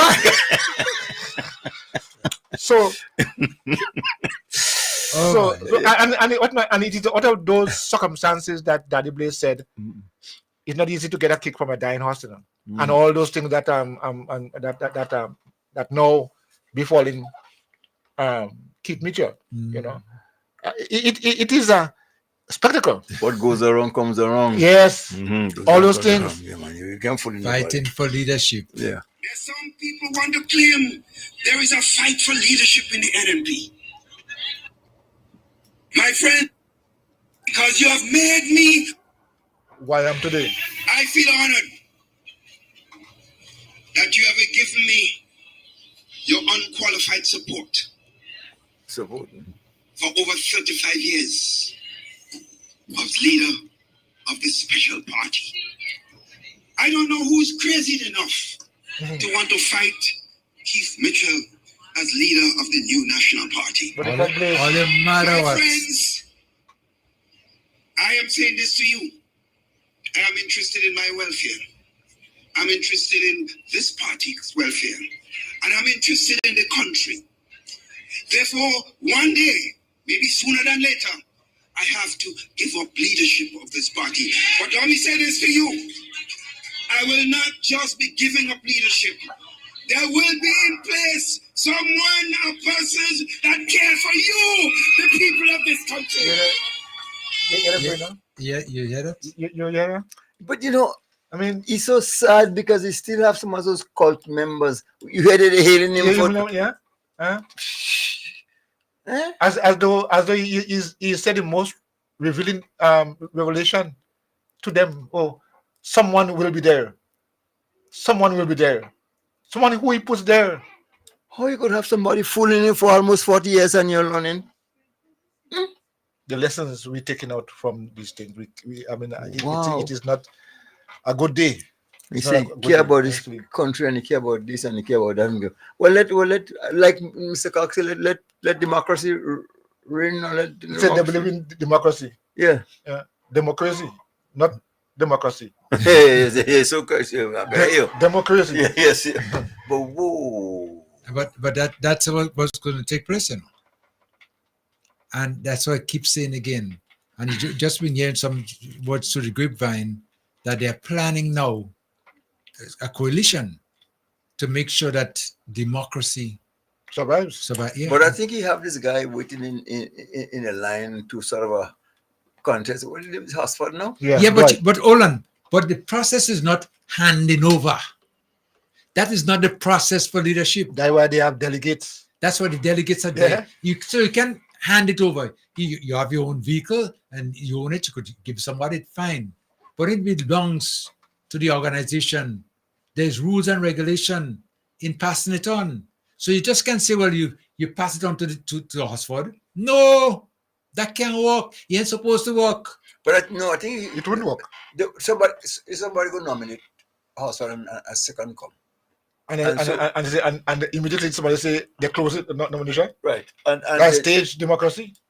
Democracy staged.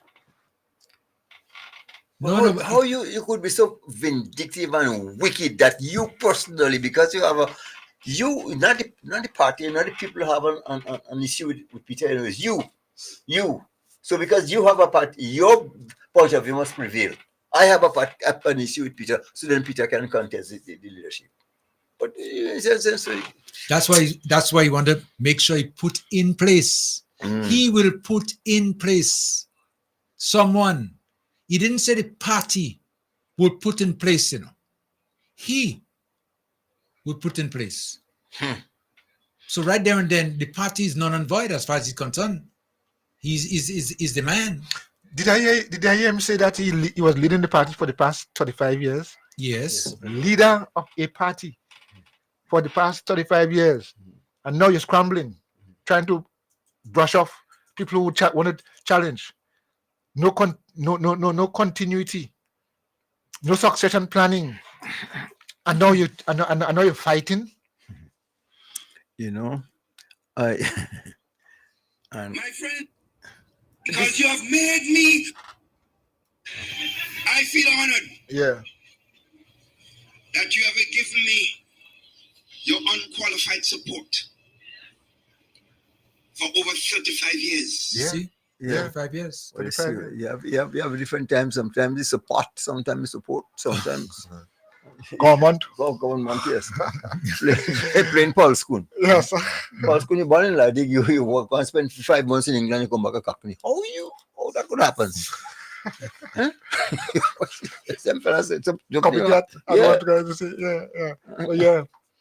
But we're going to hear the end of it though. Because like I tell you, like we've been saying, and it's coming true now, people realize the position he's taken and what he intends to do. And once you know what somebody intends to do, then it's easier for you to deal with them. That's it. So you intend now to take the leadership and hand it over. That's what you intend to do. Let me take the final call. Vibes FM caller come in. Hello? Yes, hello, yes. Yes, just one last thing. Yeah. Listen to that speech there. Check that statement. He said the supporters have given him the unqualified support. Yep. Yeah. So they were not qualified to be members of the party. Come on, think about it, Yeah. Let language, he didn't say, he didn't use any other word, He didn't say unwavering, Yes. Unqualified support. They were not even qualified to nominate him, to elect him, or to support him. They were not even members of the party because they are unqualified. Right. That's how he terms probably Pedro or Peter to be unqualified, not a qualified NNP. Yeah. Right. The people who give him their support in the same boat as Peter, because he said it in his own mouth. For 35 years, you gave me your unqualified support. They were not even qualified to be members of the party. They were not even qualified to be in the general council. Just he said that. Yes. About English language. Brilliant and making so much forceful pronunciation. But look at the nonsense. He didn't say unwavering. Right. Unqualified. Unqualified. Lie. But he said over and over, for 45, you gave me your unqualified support. They were not even qualified to be NNP. Right. Yes. Because she's right. Yes, I don't send Jenny by this lady. And for over 35 years, I was leader of this special party. I don't know who's crazy enough to want to fight Keith Mitchell as leader of the new National Party. My friends, I am saying this to you. I am interested in my welfare. I'm interested in this party's welfare. That's it. My welfare, this party, and the country comes third. Yeah. My welfare. You started by saying my welfare, then the party. Yeah. And after that is the country. And the country, yes. Where are we going at? Where are we going with that? Mine first. Yeah, it's me first. I think on the same Sunday, I heard him say he want to sit back on a rocking chair. Eh? He first sit back on a rocking chair and watch how the party prosper. Yeah, you didn't talk about the country. No, the party. So where are we going with this? I think Blaze comments working. Honestly. Karma. Anyway, gentlemen. Well, yes, go ahead. Let me say this, but I want another session with Mr. Cox, because as far as I'm concerned, no, Mr. Cox must emancipate himself from mental slavery, and as long as he refuses to do that, I'll have to continue to sing him redemption song. You know, fine? Yeah. Okay. Yeah, I agree. I agree that. Oh, pirates, yeah, they rabbi. What? I never hear more. You want to dedicate your life to messing up Carriacou people further after all this damage that Nimrod and Keith Mitchell has done to Carriacou? All talk, plenty promise, no action, and the only time you get an opportunity to do something for Carriacou, you make it worse. And you, as a young man who lived through all of this, must come and advocating for such a person or such a party. Well, there's something wrong with you. And what will make it worse? I mean, the two businessmen have been attacked. And I'm just saying, you know, he's still, that is aside, but he's still interfering with the two businessmen and how they're doing this and how they're doing that. I want to make that an issue. No, sit in parliament, you know. No, but you can't interfere the business, because what is contributing is Meals on Wheels and we want it. So you can't interfere the businessman. No, I know Kim want it. I know I want it. Yeah, I want. No. Yeah, but So- we have to stop and take stock. Colin said we have to stop, mash the brakes. Can't just keep going, and being taken down a road. No. Oh, that is the objective. But you know something, Diablo, not cutting, but he's always stay behind, and especially when you come to attack him, you send somebody else to do it, you know, Mhm. because you know I know him so well. And anytime, But and he said in parliament, you are a good guy, a good friend, and all you were in school together and so on. I mean, and come on, how no? well, it depends on who you're talking to and who you want to fool.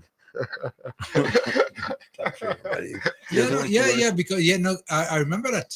Yeah, a decent citizen. Or in parliament, you know. Yeah. Because if we go in the archives now, we could find that statement there because it's lodged. No, well, no. That time, you know, was a town hall meeting Where? In the community center. But no, was it something been said in parliament too? I can't remember. But something was said. I could find it. He was trying to evade the issue or the port coming up in the town hall meeting. So as he opened up, he opening salvo, his preamble was that, you know, and concerning the port, I spoke with one of Carriacou leading, do something, give me a nice thing, butter me up. So about the port, and so we'll be hearing from somebody telling the people are getting anxious. We should do something about the port. And this time they're fighting the people in the court for the land. Yeah, I remember that. Yeah. But good, you see, once you have a God, you lose all the time. You lose 3 times. Yep. Wicked. Well, anyway. Thank you. That's it for now. Okay, gentlemen. Thank you, sir, for the day. All right. Okay. So, Carl, you just want to say something? Yes. I just want to. I mean, it has been a very good conversation. I myself learn a lot. I mean, I always like to sit between you all guys and that's and taking all the things that you all are putting out. But I think today's lessons, from today's, we need to go with it, hold on to it, and do not promise ourselves not to accept any of this diatribe that's taking place right now. We have to ensure that this generation learns and understands the lessons from what we are experiencing now. We can't go back in those days. It's over. It's over. So I think all of us in Carrick here now, take our time, rebuild, and get out and put aside, put away all that diatribe that being spoken now at this time. The views expressed on this program are those of the host and guests and not the views of this radio station.